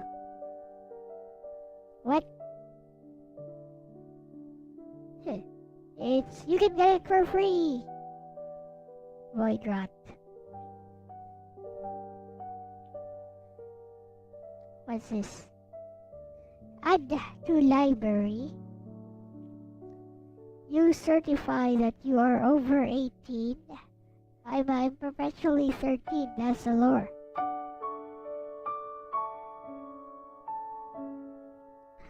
See what Void Rot is.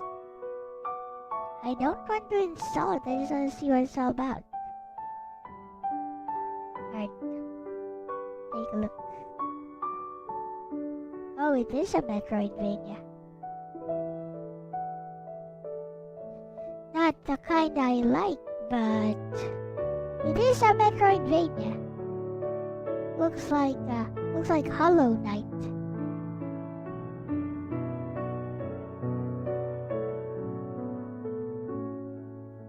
It's a Metroidvania anyways.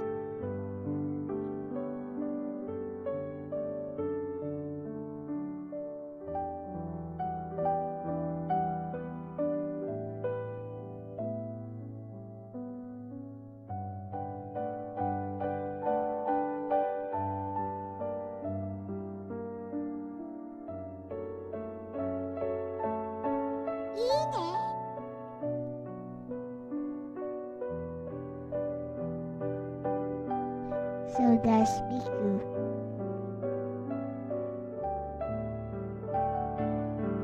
Huh? GTA 6 plans to play, why would I?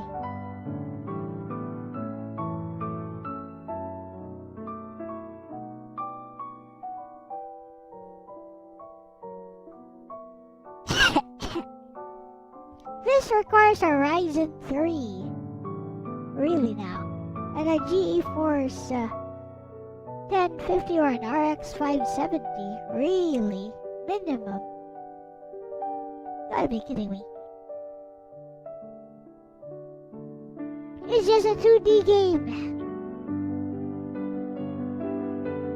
This should run on any potato.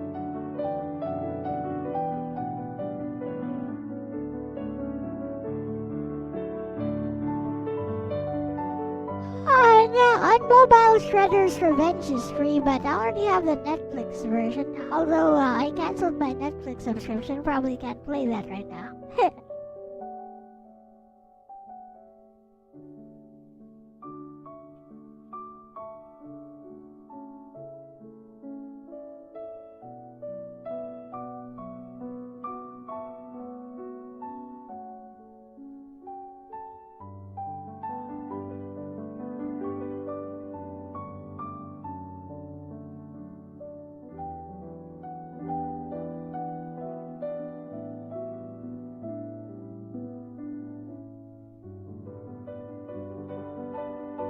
I have no idea when I got this one, but there's another game here called Doomblade,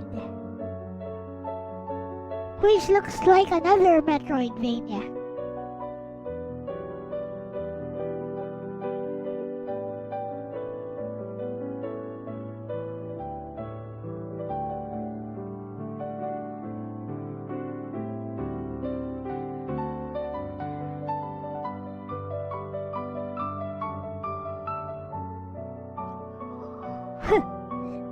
So many Metroidvanias.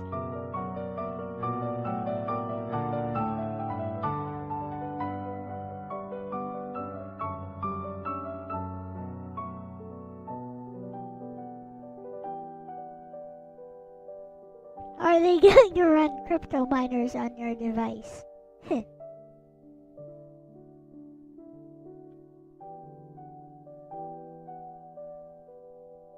You guys get the feeling that as technology advances, crypto will lose its value. Then what happens?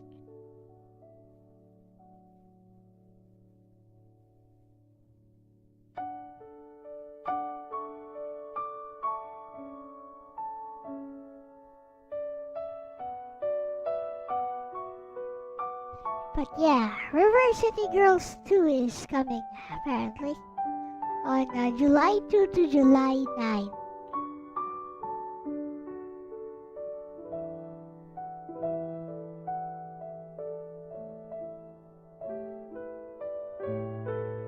On Epic.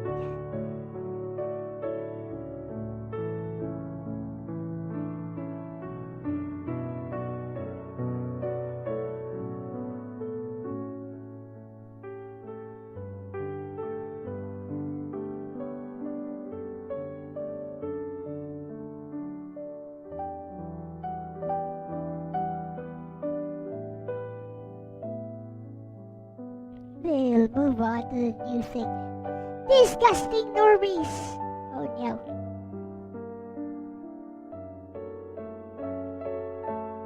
Well, today's talk was interesting anyway.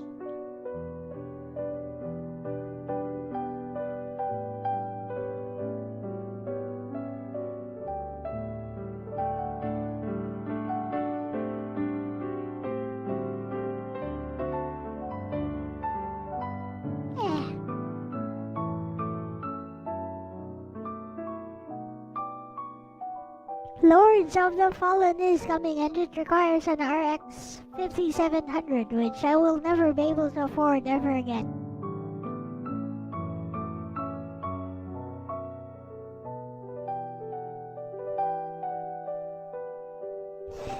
Alright.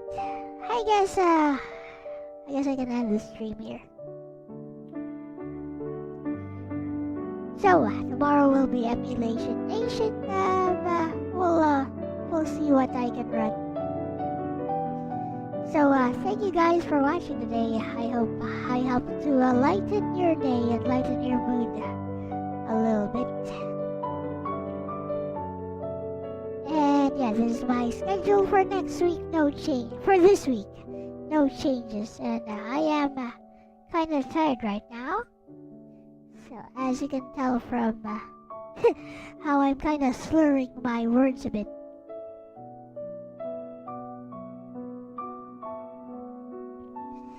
Okay. So, thank you for watching. This has been Elle-C with my bestie Lexus, and this has been Child of Light. Also, an interesting little L talks at the start. And I'll see you next time in your streams or mine or wherever. Bye bye! Bye bye! Ignite the sky, I won't look away. I'll fly through the tears, through the doubt, through the pain. Even if I break, even if I fall, I'll answer the call. I'll give it my all.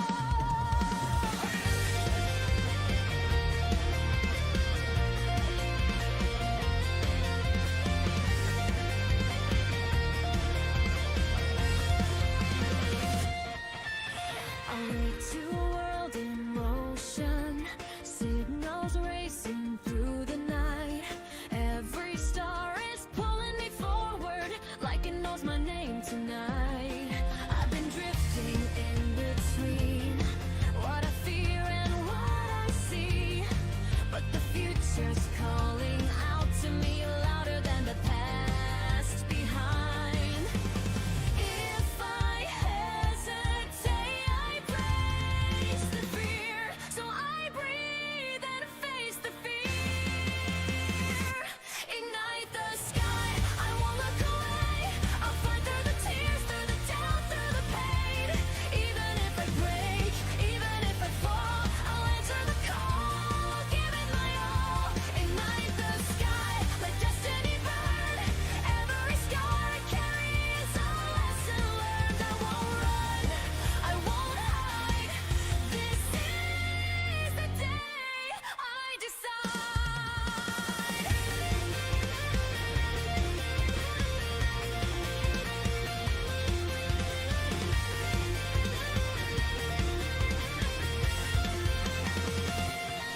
Between the earth and endless blue, I feel my heart align.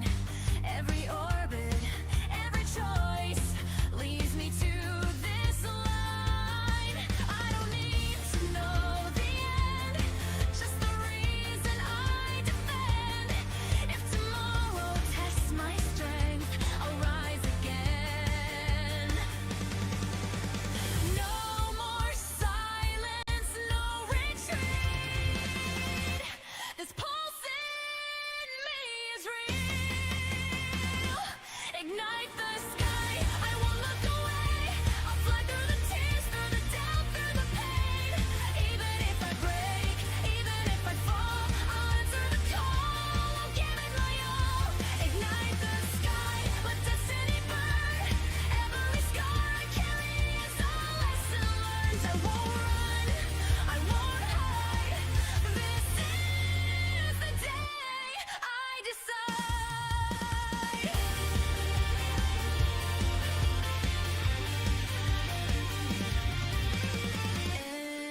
Engines roar, the stars collide. I draw the line. This is my side. If hope is fragile, let it be. I'll protect it endlessly.